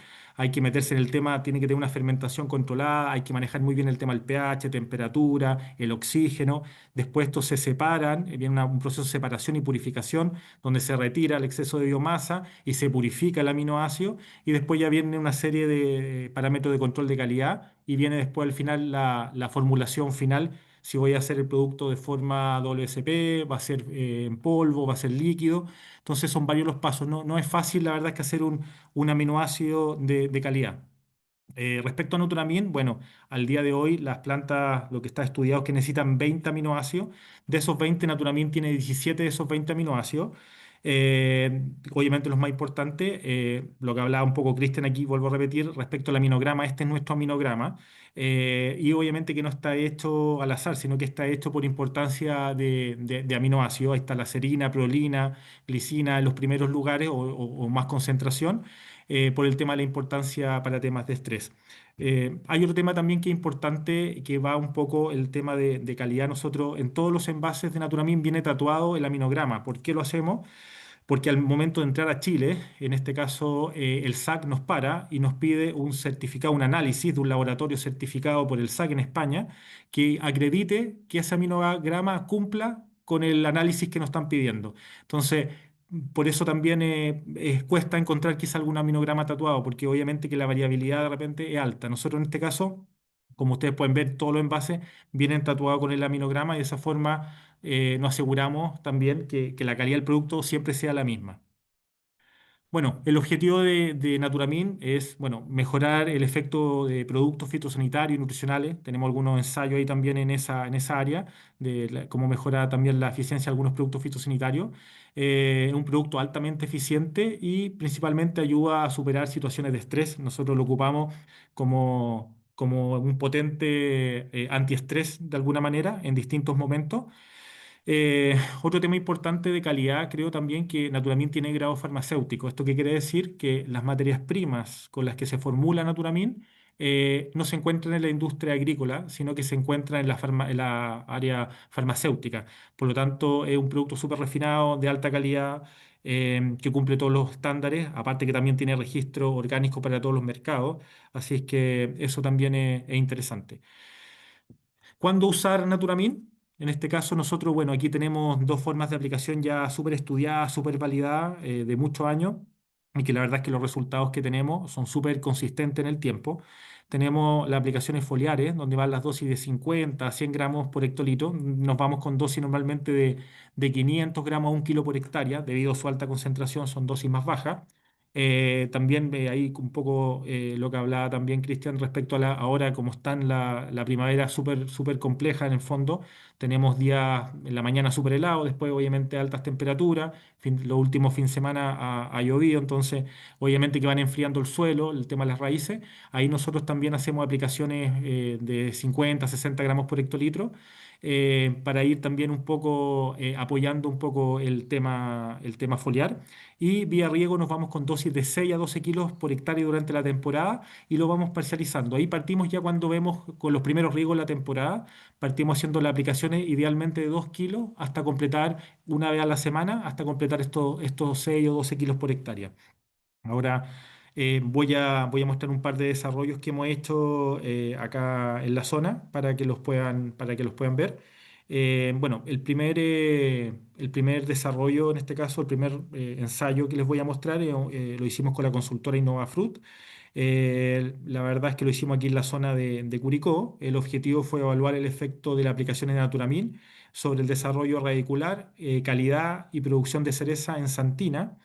Esto se hizo en un huerto de Claudio Pinochet, acá en Palquiudi, a lo mejor ustedes lo ubican, en la comuna de Rauco, provincia de Curicó. Esto se hizo en una santina, porte injerto máxima 14, el año plantación 2005, distancia de plantación de 2,5 por 5 y el sistema de conducción eje central. Y bueno, acá están los tratamientos. Tenemos tres tratamientos, un T0, que es el tratamiento campo, es lo normal que aplicaba al campo. Tenemos un T1 que es Naturamin, de 2 kilos por hectárea, un poco lo que hablaba recién del manejo, en donde llegamos a un total de 12 kilos por hectárea. Hicimos 6 aplicaciones, ahí están las fechas, 20 de octubre, 2 de noviembre, 9 de noviembre, 16, 23 y 28 de noviembre. O sea, alrededor de una semana en cada riego íbamos haciendo estas aplicaciones parcializadas y tenemos un T2 con Naturamin también, haciendo aplicaciones de 4 kilos por hectárea en 3 momentos. Ahí está, la fecha de aplicación fue el 26 de octubre, 16 de noviembre y 24 de noviembre, también completando los mismos 12 kilos, pero también en distintos momentos. Aquí lo hicimos desde el primer riego, inicio de rotación, segundo riego, endurecimiento carozo y tercer en pinta. Esos fueron las tres momentos y fechas de aplicación del T2. Y no, bueno, vamos a ver los datos duros, los resultados que tuvimos. Aquí es súper interesante respecto a la firmeza, como podemos ver, a pesar que el T0 tuvo, la verdad, que tuvo una muy buena performance, donde pudimos tuve fruta muy firme, la verdad es que el T0 estaba bastante bien, pero lo interesante acá es que pasamos de fruta muy firme a fruta extra firme, con diferencia estadísticamente significativa, con las aplicaciones de Naturamin. Lo mismo nos pasó en el tema de los sólidos solubles. También en BRICS pasamos de 16,9 a 18,1 y 18,7, también con diferencia estadísticamente significativa. Lo que es súper consistente, la verdad, lo que hablaba recién, la verdad es que tenemos varios ensayos montados de este mismo estilo vía riego, más o menos los mismos momentos de aplicación en distintas variedades también, y con resultados muy similares. La verdad es que nos mueve mucho la aguja en cuanto a la firmeza, en cuanto a los sólidos solubles también. Y eso es lo que hemos visto que nosotros también respecto a este tipo de productos hemos visto un mejor control preventivo que curativo. O sea, cuando nos anticipamos al estrés de alguna manera, hemos visto que hemos tenido mucho mejor resultado que cuando vamos de frentón. Obviamente que hay un efecto, cuando genera algún estrés grave, uno aplica, ve un efecto, pero si lo hacemos de aplicaciones preventivas, hemos visto resultados súper interesantes. También aquí medimos categoría de apareamiento pedicelo, que es otro tema también importante en cuanto a estrés. Y bueno, aquí también tenemos diferencia estadísticamente significativa.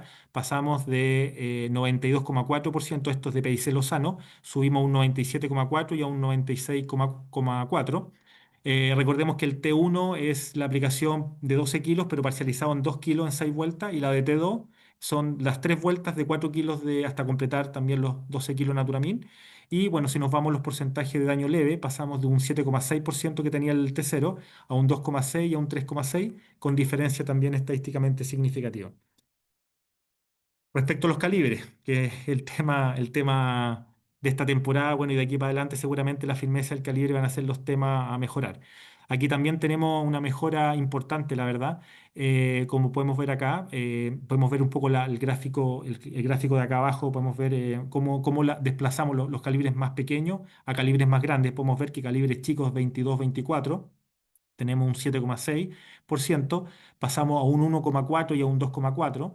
Lo mismo, similar calibre 24-26, de un 16,2% a un 7,8 y un 8,8%, bajamos los calibres más chicos. Y si nos vamos a calibres más grandes, ya de 30-32, pasamos de un 16,2% a un 29,4 y a un 26,2. Y calibres ya 32-34 de un 0,6 pasamos a un 8% y a un 4%. Bueno, esto la verdad es que si nosotros valoramos esto, le ponemos valor, la verdad es que es significativo el tema económico. Tenemos otros cuadros, en este caso no, pero tenemos otros cuadros donde le ponemos el valor económico y es súper interesante mover la aguja en estos parámetros. Aquí podemos ver que calibre sobre 28 milímetros, el T0 tenía un 45,4%, el T1 un 69% y el T2 un 64%. O sea, es un poco la implicancia de este tipo de productos en cuanto a bajar el estrés. Nosotros nos hemos dado cuenta que haciendo esas aplicaciones preventivas, bajando el estrés de inicio de la temporada, hemos visto muy buenos resultados, la verdad. Cuando nos vamos, bueno, otros resultados también, por ejemplo, aquí podemos ver los gramos por centro frutal, que también con diferencia estadísticamente significativa pasamos de un 23,2 a 26,2 y 25,5, que también son con diferencia. En cuanto a los kilos por planta, a pesar que hay una diferencia a favor de Naturamin, no hay diferencia estadística, hay solamente una tendencia. Bueno, eso es respecto a la aplicación de Naturamin vía riego. Ahora quiero mostrar el último resultado de la noche y con Naturamin, pero ahora foliar. Esto es un desarrollo que hicimos con Avium. Acá también, esto bueno, es la utilización de Naturamin para evitar estrés térmico en pre-cosecha y mejorar reserva en huerto adulto de cereza en temporada 2023-2024. Esto, la verdad es que un informe súper largo, así que está súper resumido ahora. Bueno, está la investigación se llevó a cabo en Agrícola Walo Limitada, ubicada en la comuna de Teno, séptima región. El huerto es Lapins, está establecido en eje central y aquí era por riego por aspersión. Aquí un poquito lo mismo que hablábamos recién, Lapins Call, ahí está el marco plantación 4x2, son 1.250 plantas por hectárea, eje central, y el año de plantación ahí está 2017. Ahí están un poco los tratamientos que se hicieron. Podemos ver que hicimos 4 vueltas acá, obviamente que este es un manejo foliar. Hicimos una aplicación de 100 gramos por hectolitro. Partimos haciendo la primera aplicación en color pajizo, la segunda 7 días después de color pajizo, la tercera 14 días después de color pajizo y la cuarta 21 días después de color pajizo. Hicimos estas 4 vueltas de Naturamin foliar. Obviamente la acompañamos con la vuelta que correspondía de algún insecticida en esa fecha, algún alga, lo que fuera, la acompañamos con eso.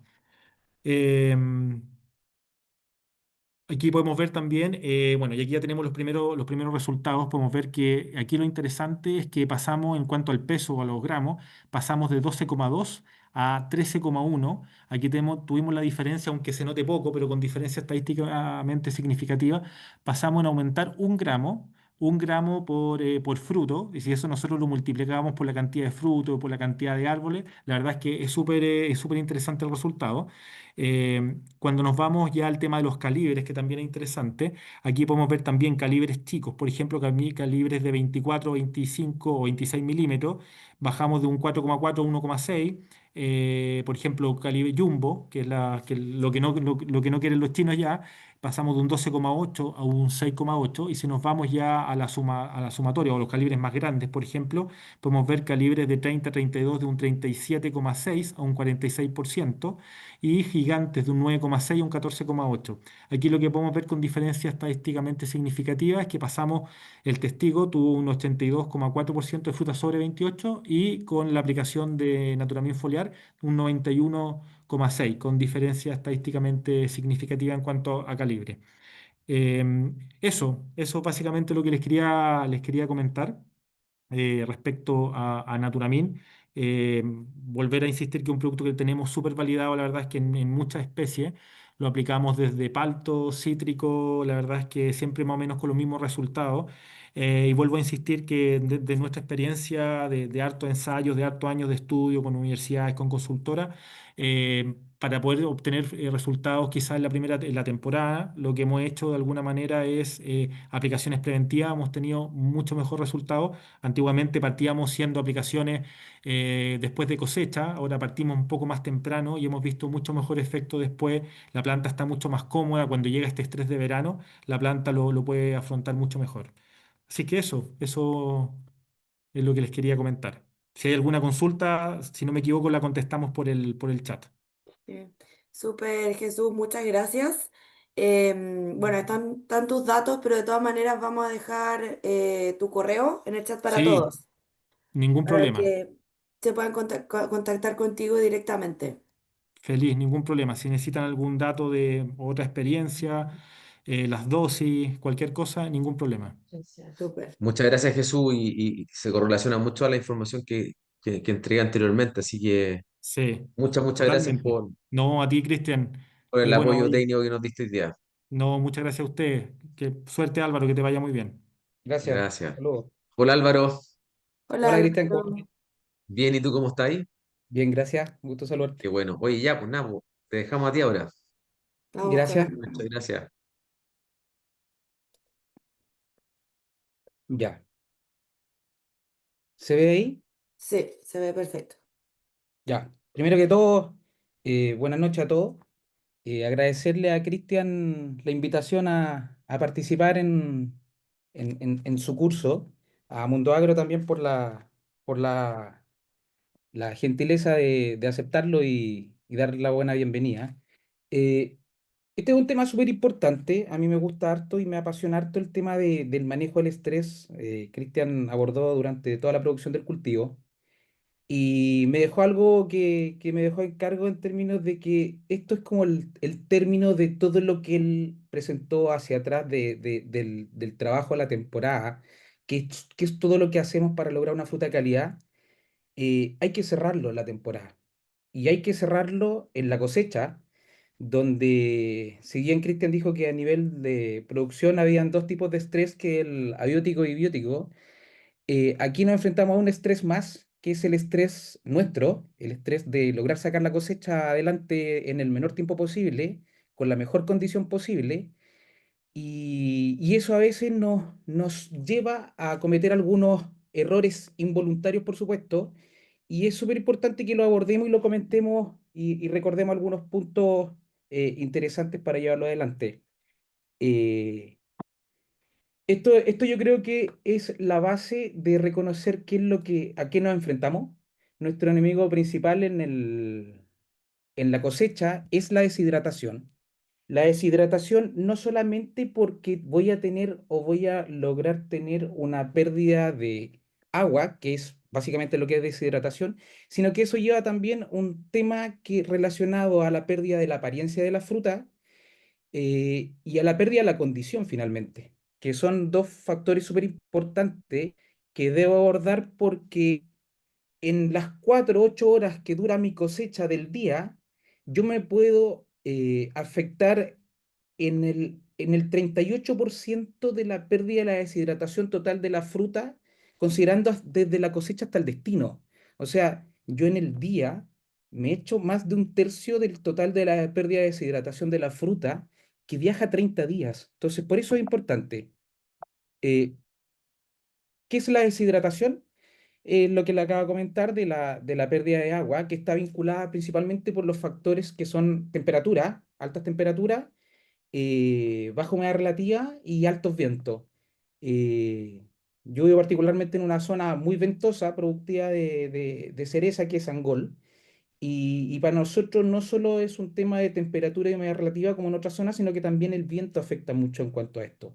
Y por eso es súper importante los timings que manejamos dentro de la cosecha diaria para poder planificar. Eh, Voy a hablar en el genérico de altas temperaturas, asumiendo todos los otros factores que mencioné, para que el título no sea tan largo en cada una de las diapositivas. Y algo que el trío, que las expertas del trío Kimun mencionaron y han estudiado y han demostrado que es súper importante considerar que por cada hora posterior a que la fruta la saco del árbol, yo tengo una pérdida del 0,1 al 0,25% de su peso. Por lo tanto, en una cosecha que yo parto a las 6:30 y estoy a las 12 del día, 12:30, yo ya tengo una pérdida del 0,4 al 1% de la fruta. En un día, si yo no logro controlar de alguna forma esa pérdida de peso o controlar la deshidratación, puedo llegar a perder hasta el 2%. ¿Cuál es el problema de eso? Que ya con un 2% de la pérdida de peso yo veo ya algunos cambios en las coloraciones del pedicelo. Ahí hay una foto que es real de una cosecha de la temporada pasada, donde se puede observar los pedicelos deshidratados terminada la cosecha del día. Por lo tanto, es súper importante considerar este factor. Eh, otra dato importante que es darle la importancia al uso de la esponja. El uso de la esponja, las esponjas que llegan desde los packing, desde la exportadora a entregarse a los productores, no son un cacho. No hay que considerarlo ni como un cacho ni como una basura, porque generan un impacto súper importante sobre la condición final de la fruta y la calidad.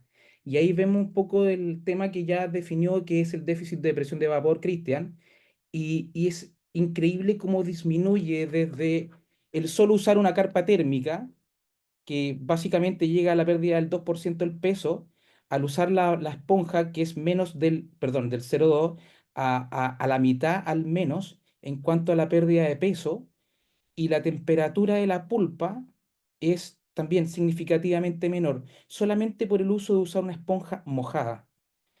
Eh, Dentro de todo esto, lo más importante y que se tiene que planificar con mucho tiempo de antelación porque no debe ser improvisado es la gestión de cosecha. Como mencionamos en un principio, la importancia de la calidad de frutas es fundamental. El negocio no es solo calibre, Cristian lo ha repetido en repetidas ocasiones durante el desarrollo del curso, sino que la condición es un atributo fundamental. Es lo que se demuestra en el opening que le hablan cuando llega la fruta a destino. Lo primero que ve el cliente es la primera impresión que da y luego la toca, que también se relaciona porque esto también afecta a otros atributos específicos como la firmeza, que es algo que buscan junto con el sabor y la ausencia de efecto, que yo creo que son los factores más importantes.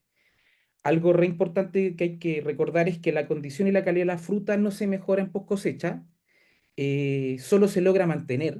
Por lo tanto, la condición del producto que se entrega desde la cosecha, yo no lo puedo manejar de otra forma si ya está afectado.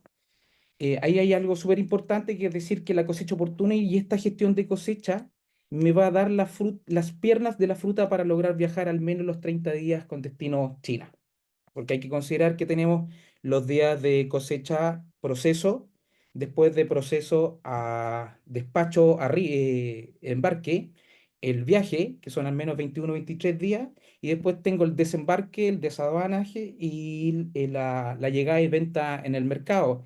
Y en ese transcurso no son menos de 30 días. Así que eso es lo que hay que considerar, que la fruta tiene que aguantar al menos eso. Y dentro de las planificaciones, yo creo que algo importante y que un punto a considerar es que cada paño o sector que debo cosechar no me debo demorar más de 4 días, sino la cosecha se me vuelve mucho más compleja y pierdo la condición de la fruta.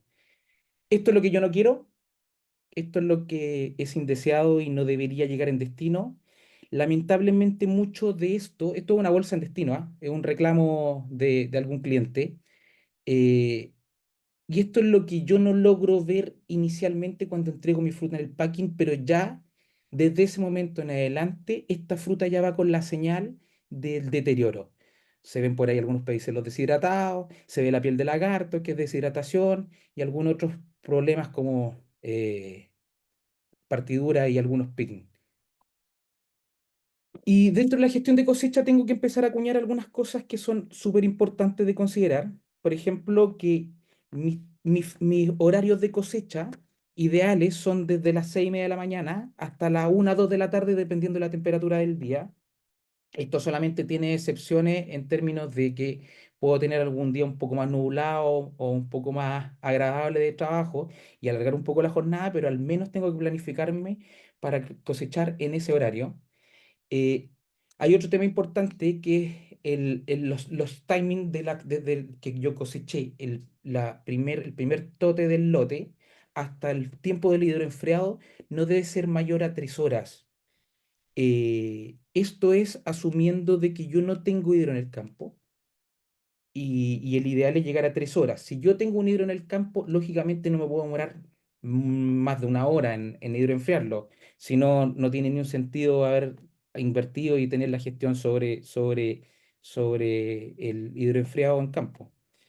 Eh, Otro tema importante, yo cuando voy a ver la cosecha, yo encargado de cosecha, cuando voy a verla, yo no debería ver ninguna cereza cuando camino al lado del beans. El beans debe estar completamente cubierto porque si no significa que ya hay un nivel de exposición al medio normal, que tiene una alta temperatura que revisamos en un principio, que tiene una alta humedad relativa y que tiene una alta condición de viento que hacen que mi deshidratación sea mucho mayor. Por eso aquí hace mención de que las esponjas deben usarse siempre. Bueno, importante mencionar que las esponjas solo se usan en la primera capa. Eh, ha ocurrido que a veces aparecen esponjas en las capas inferiores de los bins de las cajas. El gran problema ahí, y es súper importante que lo consideren, es que el hidroenfriado, el agua escurre desde el primer tote hasta el último, por lo tanto no debo tener ninguna barrera física. Cuando llegan los beans con la esponja al acopio o al packing, se sacan la esponja y se hace el hidroenfriado. Entonces siempre tiene que ir en la primera capa. La esponja es útil siempre y cuando esté mojada y esté empapada. Eso es súper importante. Y otra cosa importante es no juntar fruta para llevarla al acopio. O sea, a medida que se van llenando los bins, estos deben ser despachados al acopio, porque siempre debe haber una rotación constante para hacer eficiente la cosecha. Mostrar un poco algunos datos que me facilitó Sebastián Johnson, a quien le agradezco la información. Hay algo súper importante aquí él hace un estudio que muestra la diferencia de las temperaturas en el transcurso del día en, en acopios con acondicionamiento de humidificadores versus un acopio normal sin ninguna condición. Primero ahí se logra observar que al correr las horas, los diferenciales de temperatura son tremendamente significativos. O sea, yo tengo al menos 15 grados de diferencia, o de otra forma para mencionarlo, es el doble de temperatura en un acopio sin acondicionamiento de humidificador, que simplemente es un acondicionamiento de aspersores que nebulizan la gota y aumentan la humedad relativa y mantienen una temperatura constante. También con el humidificador, que es una tecnología que es muy buena y es conveniente implementar en los campos, logro aumentar la humedad relativa considerablemente cercana al 100%. Eh, si bien no se siente la lluvia cuando cae, uno queda finalmente empapado cuando está dentro de los humidificadores. Entonces, estas son las relaciones de diferencia entre el uso o no de humidificador. Y lo que hizo mención también del déficit de presión de vapor, este es el diferencial. Mi objetivo es llegar lo más cercano a cero durante el día. Por lo tanto, cuando yo hablo de estrés, una de las mejores estrategias o implementaciones para bajar los estrés en cosecha y mejorar la condición de la fruta, el uso del humidificador. Aquí hay un estudio que muestra el nivel de severidad del daño de pedicelo en una simulación de viaje donde yo desde cosecha hice un almacenaje y simulé el almacenaje durante los 30 días y hice un opening de la fruta. Y ahí se puede ver en las distintas variedades un principal comparativo entre si una cosecha fuera en la mañana y una cosecha fuese en la tarde. Para referirme solamente a una variedad que es importante para todos, como la Lapins, durante una cosecha durante la mañana sin humidificador, yo tengo prácticamente un 77% de fruta con buena condición de pedicelo, que significa un pedicelo sin daño o sin deshidratación. Con un modificador es bastante parecido, es un 80%. Sin embargo, sin un modificador ya tengo un porcentaje de fruta un poco mayor con deshidratación de pedicelo severa y moderado.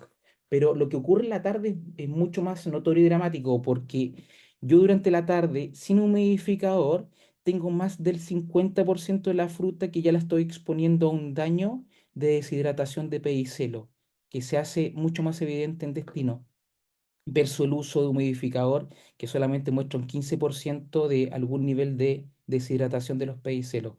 Por eso es la importancia de mantener las condiciones lo más apropiadas para evitar los estrés en la fruta. La otra tecnología que está siendo cada vez más implementada en los huertos o valorarla de llegar a los acopios lo antes posible es el uso del hidrocooler.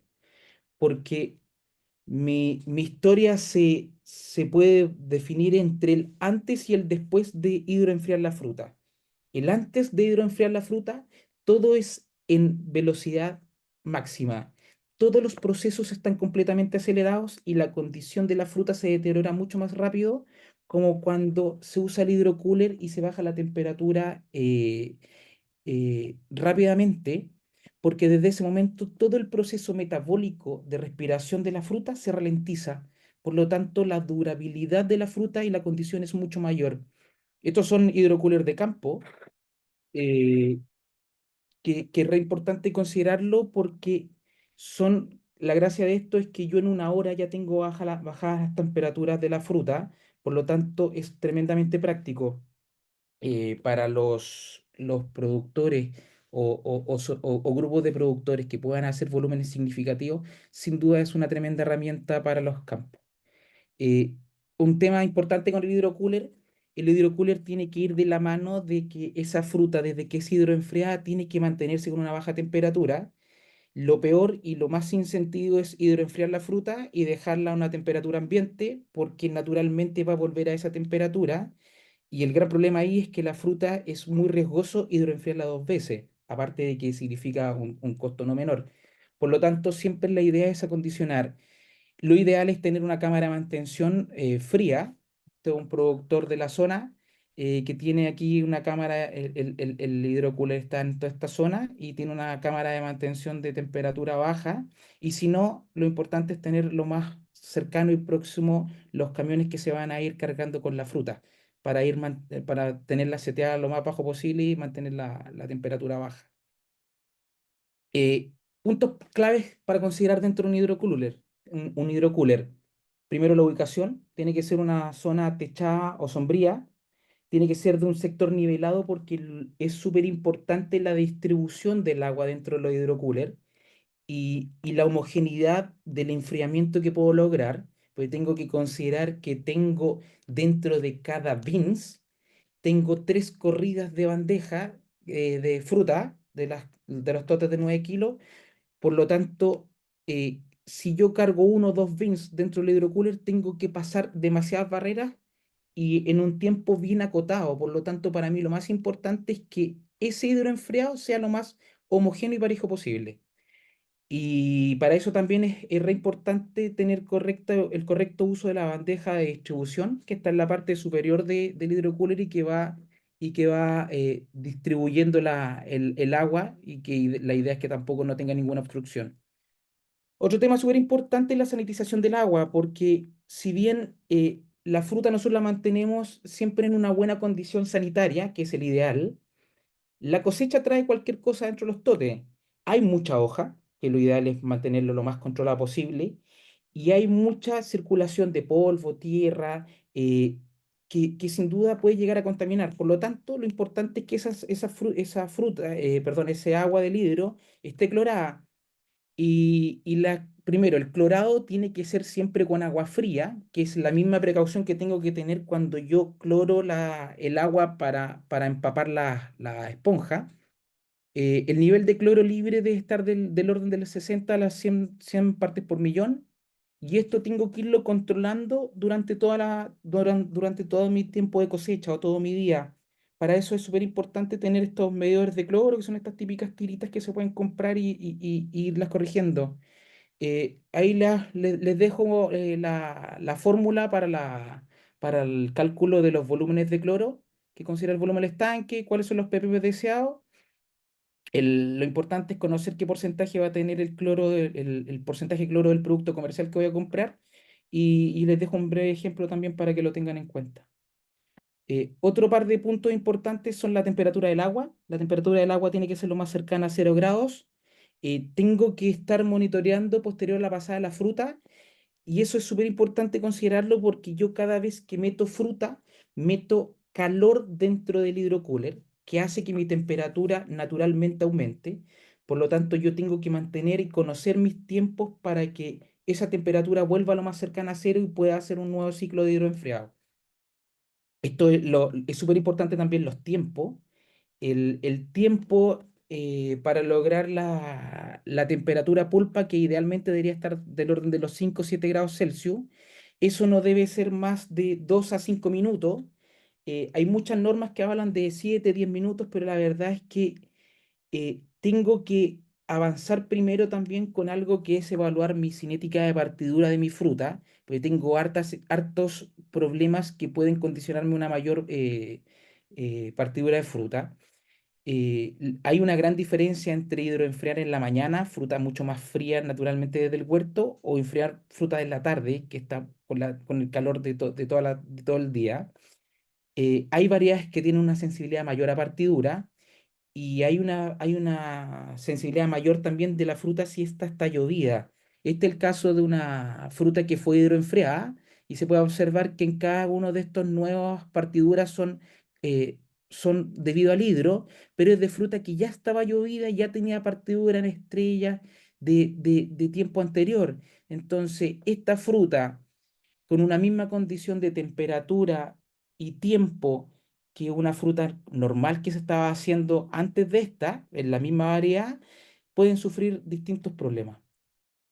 Y finalmente también les quería mencionar, dentro de las variables a considerar para evitar todos los estrés de cosecha, el transporte. Yo creo que algo súper importante también es no mirar en menos el transporte solo por el costo que significa. Hay que ver también lo positivo que puede aportar, porque lo más fácil y barato es tener un camión plano y ponerle una malla Rachel y transportar la fruta al paqui. eh, versus contratar un camión refrigerado que venga seteado a una temperatura estándar y que me sirva para poder llevar la fruta. ¿Cuál es la diferencia de estos dos? Es que yo en un camión refrigerado tengo menos del 0,1% de pérdida de peso por hora versus que la fruta del camión simplemente con malla tengo casi 0,6% por hora. O sea, si yo considero que voy a estar un par de horas viajando con un camión, yo ya tengo más de 1% de deshidratación solamente por el transporte. Entonces, es un punto no menor a considerar que dentro de mi logística de cosecha también tengo que tener un transporte acondicionado para la fruta. ¿Por qué se hacen estas dos comparaciones de temperatura? Porque la fruta, cuando yo la transporto con la temperatura de huerto, sin hidroenfriarla, solamente con un humidificador y manteniendo las temperaturas estables, el transporte debe ser con una temperatura CTA cercana a los 12 grados, teniendo la precaución de que si yo la seteo demasiado bajo, el diferencial de temperatura es tan alto que probablemente esa fruta se va a condensar. Versus que cuando yo tengo un camión ya con una fruta que tengo que transportar hidroenfriada, el camión refrigerado debería estar seteado cercano a los 5 grados o un poco menor. Y ahí está la diferencia también de las pérdidas de peso, pero son sin duda menores relacionado a un camión con malla o en el intermedio de la fruta. Así que eso era lo que le quería mostrar brevemente de, de las condiciones o condicionantes que podrían causar estrés en la fruta, en cosecha. Gracias. No, gracias a ti, Álvaro, por la tremenda presentación. Cristian. Ah, pues agradecerte, Álvaro, por la presentación. La verdad que este tema que tú tocaste ahora, que tiene que ver con los manejos de estrés en cosecha, un poco vienen a coronar todo el manejo que nosotros podamos haber hecho durante la temporada. Y en general, desde que tú ya sacas la fruta del árbol hacia adelante, no hay ninguna manera de mejorar la calidad y la condición de la fruta. Lo único que podemos hacer en post cosecha es mantener lo que ya podemos haber generado en el huerto. Así que todos los puntos que tú mencionaste, del humidificador, hidrocool, el transporte, los momentos de cosecha, las estrategias durante la cosecha toman alta relevancia porque lo único que podemos hacer, como digo, durante cosecha es echar a perder un poco todo lo que hicimos durante la temporada si no tomamos estos recaudos. Así que te agradezco un montón, súper buena presentación y súper buena la información para toda la gente que está hoy día mirando este curso. Encantado y gracias nuevamente por la invitación, Cristian. Y te mando No, ¿de un qué? abrazo. De algunas conclusiones con respecto al curso, ¿ya? Tocamos en 6 clases todo lo que tiene que ver con manejos de pre-cosecha. En cuanto a la primera clase tuvimos que hablar de costos productivos, ¿cierto? Un análisis de la temporada pasada y una proyección de las futuras temporadas. En la segunda clase hablamos de de regulación de carga. Después hablamos de riego y nutrición, manejo de fitorreguladores, estrategias de fitosanitaria y por último, estrategias para mitigar estrés. Y un poco yo quería cerrar con este curso con algunas conclusiones de justamente estas 6, perdón, charlas que hicimos. Aquí, deja ver, no sea, es que, ahí sí, Todavía no la veo todavía en no, presentación. es raro. Se ve chiquitito nomás. Bueno, pero Claro, mira, ya, pero mira, sí, en definitiva, no hay ninguna lámina. Es un poco mencionarle las conclusiones que creo yo son más importantes de las 6 clases que hicimos. Primero espero haberles compartido una muy buena calidad de información, es una información sumamente actualizada. Yo tengo la suerte de recorrer harto el país, desde Ojina a la región de los lagos. Me toca también hacer asesoría en el extranjero, y uno está bien empapado de todo lo que está pasando a nivel mundial con la producción de cereza. También tengo la suerte de contar con tremendos colegas que vamos compartiendo información. Ahí quiero agradecer también dentro de esto, ojalá que no se me quede nadie afuera, información que pudimos compartir con colegas como Walter Masma, como Carlos Tapia, Ricardo Miño, Oscar Carrasco, el Pato Morales, eh, el Jordi Casa, que hoy día estamos todos insertos en este mundo de la asesoría en Cerezo, así como también a dos tremendos profesionales que me acompañaron en este curso, como fue la Melania Puch y hoy día Álvaro Quilodrán, eh, donde les tratamos de mostrar la información, como les decía, más actualizada de todo lo que está pasando en todos los tópicos que tocamos de pre-cosecha, con valores y datos duros en cuanto a los costos. Esa primera clase que hicimos, la verdad que tuvo un impacto bien importante que me hicieron saber muchos productores en cuanto a dilucidar los costos que hoy día mucha gente no los trabaja y no los tiene muy claro. Eh, y esa primera presentación, yo creo que la conclusión más importante tiene que ver con hoy día estamos llamados a tener una fruta de mejor calidad, de mejor condición, que eso vaya acompañado ojalá de la mejor curva de calibres posible. Ustedes como vieron en esas láminas que yo les mostré de análisis de sensibilidad y de estados de resultados de un huerto, ustedes ven que la rentabilidad de un negocio hoy día tiene que ver más con tener más y mejor fruta por hectárea, más que muchas veces hacer ahorros, que muchas veces son ahorros mal entendidos dentro de la temporada, ¿ya?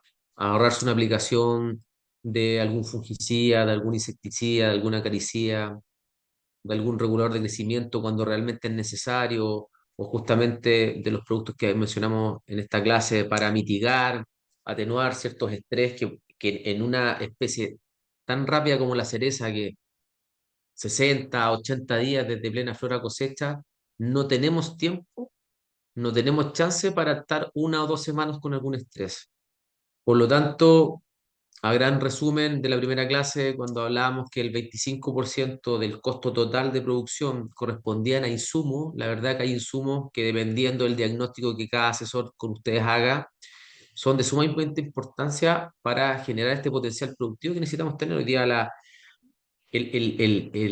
demanda de fruta de calidad es sumamente importante. Este año, en base a lo que está pasando climáticamente en diferentes zonas productivas, yo creo que si tenemos un aumento en producción no va a ser más allá de un 5%. O sea, estamos hablando que vamos a estar entre los 125 y 130 millones de cajas lo más probable. Por lo tanto, no va a ser lo mismo que el año anterior, donde tuvimos un salto de un 51% en la producción, ¿cierto? Saltamos de 430 millones de kilos a 650 millones de kilos. Todos sabíamos que venía un cosechón, pero la verdad que es muy distinto cuando ese cosechón llegó, y tuvimos que hacer una tremenda logística a nivel país para procesar esa fruta, para transportar esa fruta, para enfriar esa fruta, todo el manejo que se hizo a nivel comercial, todo el todo el manejo que se hizo a nivel de traslado de fruta con los Cherry Express. Pero no fue capaz de levantar los precios. Esperamos que este año, por lo menos de parte de las conversaciones que he tenido con algunos departamentos comerciales de diferentes exportadoras, la verdad que sea un año al menos un poco más optimista en cuanto a quizás a los precios. Tenemos un año nuevo chino más tardío, lo cual va a hacer que podamos tener una mayor margen de venta en nuestra fruta.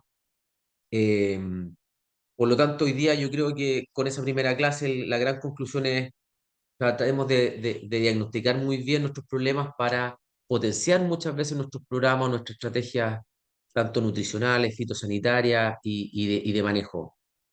La segunda clase que hablamos de poder regulación de carga tiene que ver con que ahí en buena parte genero mi potencial de calibre. El mantener buenas regulaciones o relaciones en hoja fruto en mi árbol, dependiendo de la combinación variada por injerto, dependiendo de mi condición edafoclimática, son sumamente importantes. Hoy día la pega de nosotros que nos dedicamos a las asesorías es diagnosticar de buena forma, es leer bien los huertos.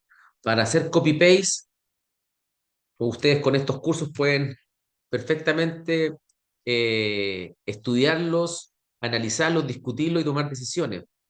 La pega de un asesor hoy día es leer los huertos, ¿ya? Y en eso, la regulación de carga, los manejos de poda en base a tu variedad, en base a tu combinación variada por injerto son totalmente distintos, ¿ya? En base también a las condiciones de vigor.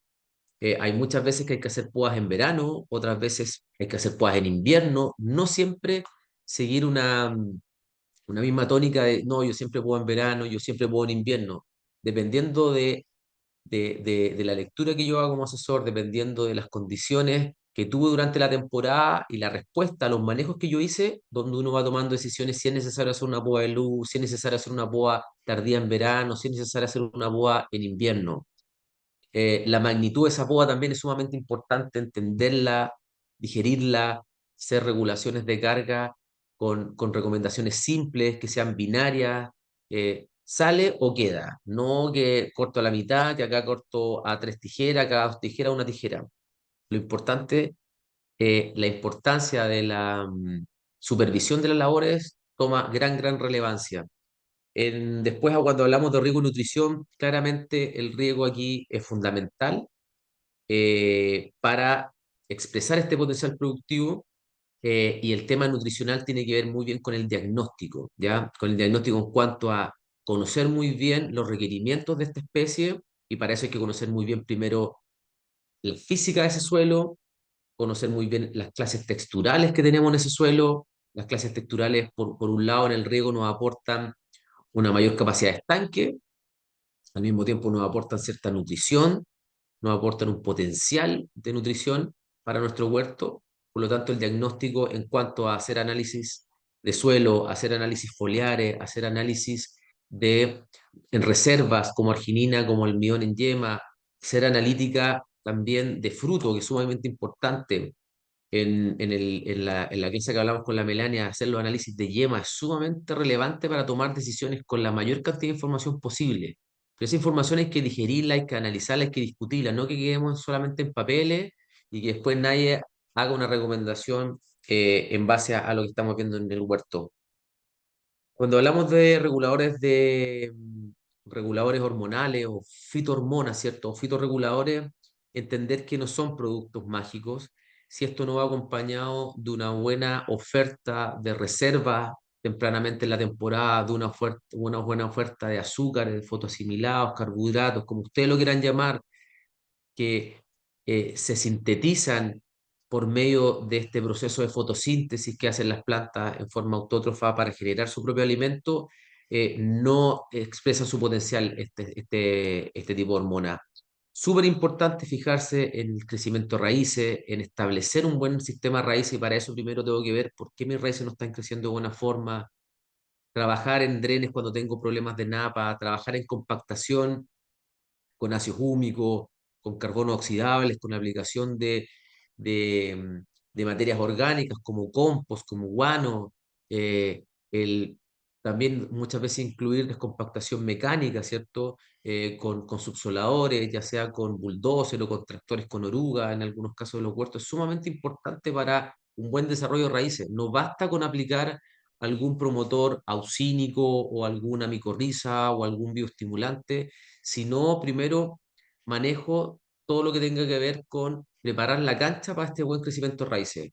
Esas raíces son las que van a absorber el agua, son las que van a absorber los nutrientes, son las que donde se sintetizan hormonas tanto de senescencia como hormonas de crecimiento.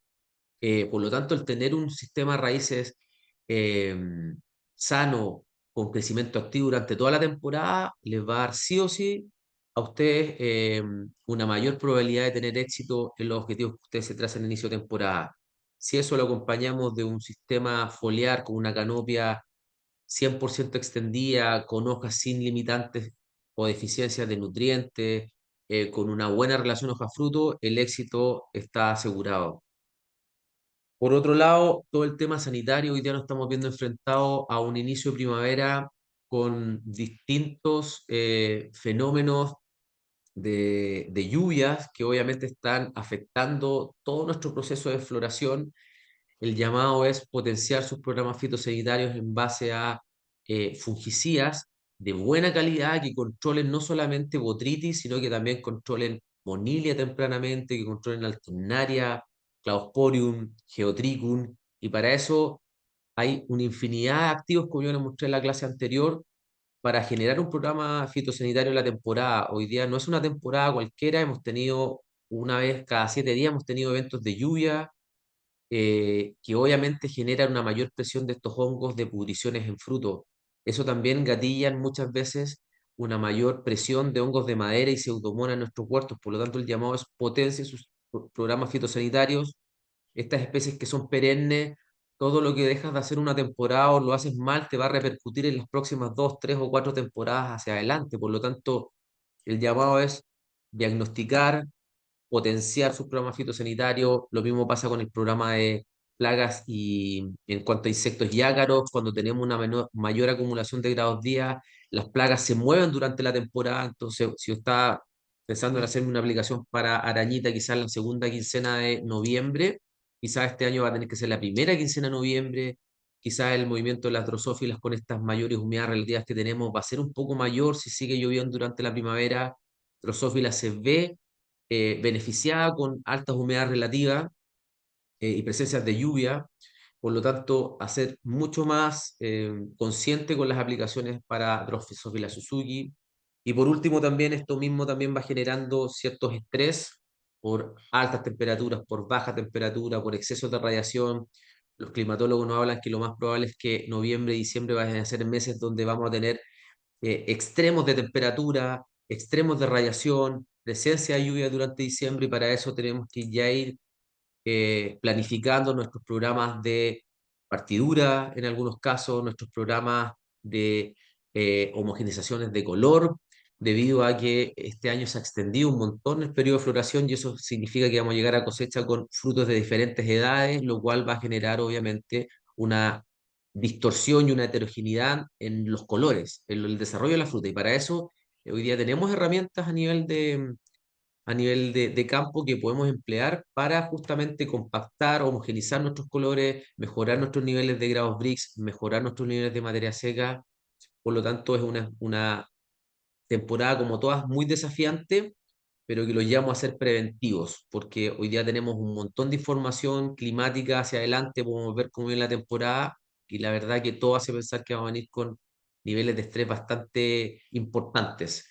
Así que es nada, pues, agradecer a las empresas auspiciantes, no quiero que se me queden ahí afuera, UPL, AgroConnection, MBL, Corteva, Daimsa y Sumitomo, a todos los técnicos que aportaron información súper relevante durante estas 6 clases.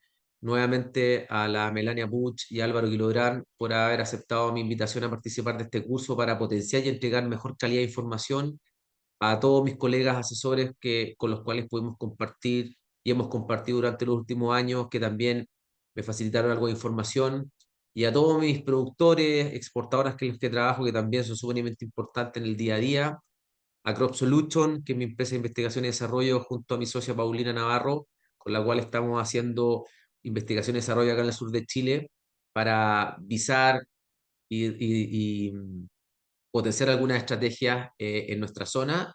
Y a Mundo Agro por la invitación a haber impartido este curso. Muchas gracias. Es mi segundo año impartiendo este curso. Espero haber cumplido las expectativas y especialmente al público, a los asistentes a este curso, haberles aportado la mayor cantidad de información para su toma de decisiones, en lo que yo les pueda ayudar con las preguntas, ya sea por mail, ningún problema. Y nada, pues que tengan una tremenda, tremenda temporada, súper desafiante, que sea una muy buena temporada en cuanto a sus volúmenes, a sus calidades de fruta. Y nada, pues esperamos vernos en las próximas temporadas y seguir aportando a esta industria con validaciones, con extensión, que es lo que más me gusta a mí, tratar de poner sobre la mesa toda nuestra experiencia durante muchos años en el cultivo de la cereza. Así que nada, pues que tengan una excelente temporada.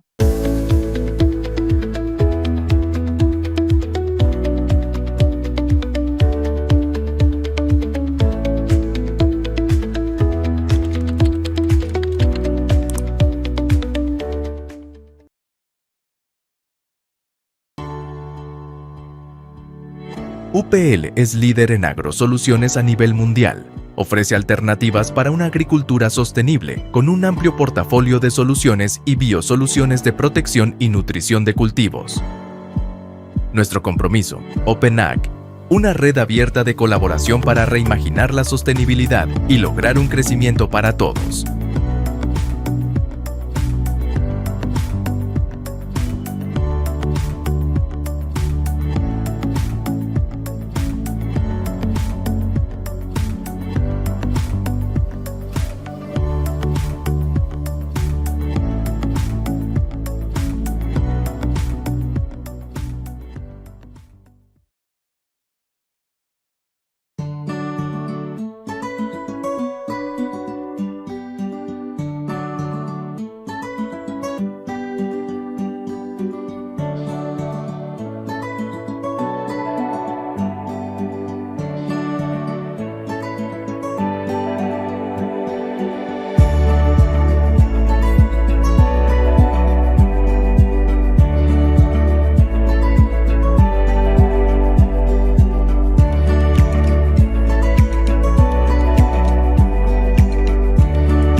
Aumentar la cantidad y la calidad de la producción agrícola es el desafío más importante para el futuro. Aceptar este reto ha sido la motivación de Daimsa desde sus inicios, brindando soluciones a las demandas de la agricultura de forma sostenible y respetuosa con el medio ambiente.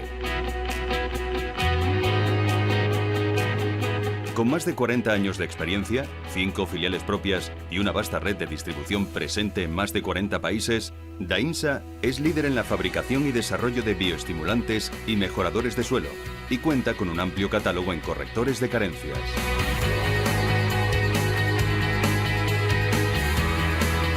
La línea de biocontrol es la gran apuesta de Daimsa para proporcionar herramientas naturales que puedan defender a los cultivos de plagas y enfermedades, solventando la demanda de alimentos sanos libres de residuos.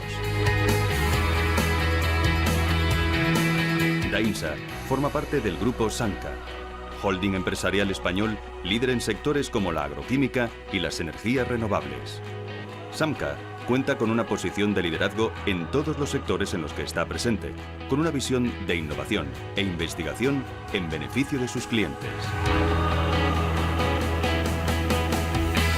Desde su sede en España, Daimsa emprende labores de investigación y desarrollo para crear productos que favorecen una agricultura sostenible y rentable para el productor.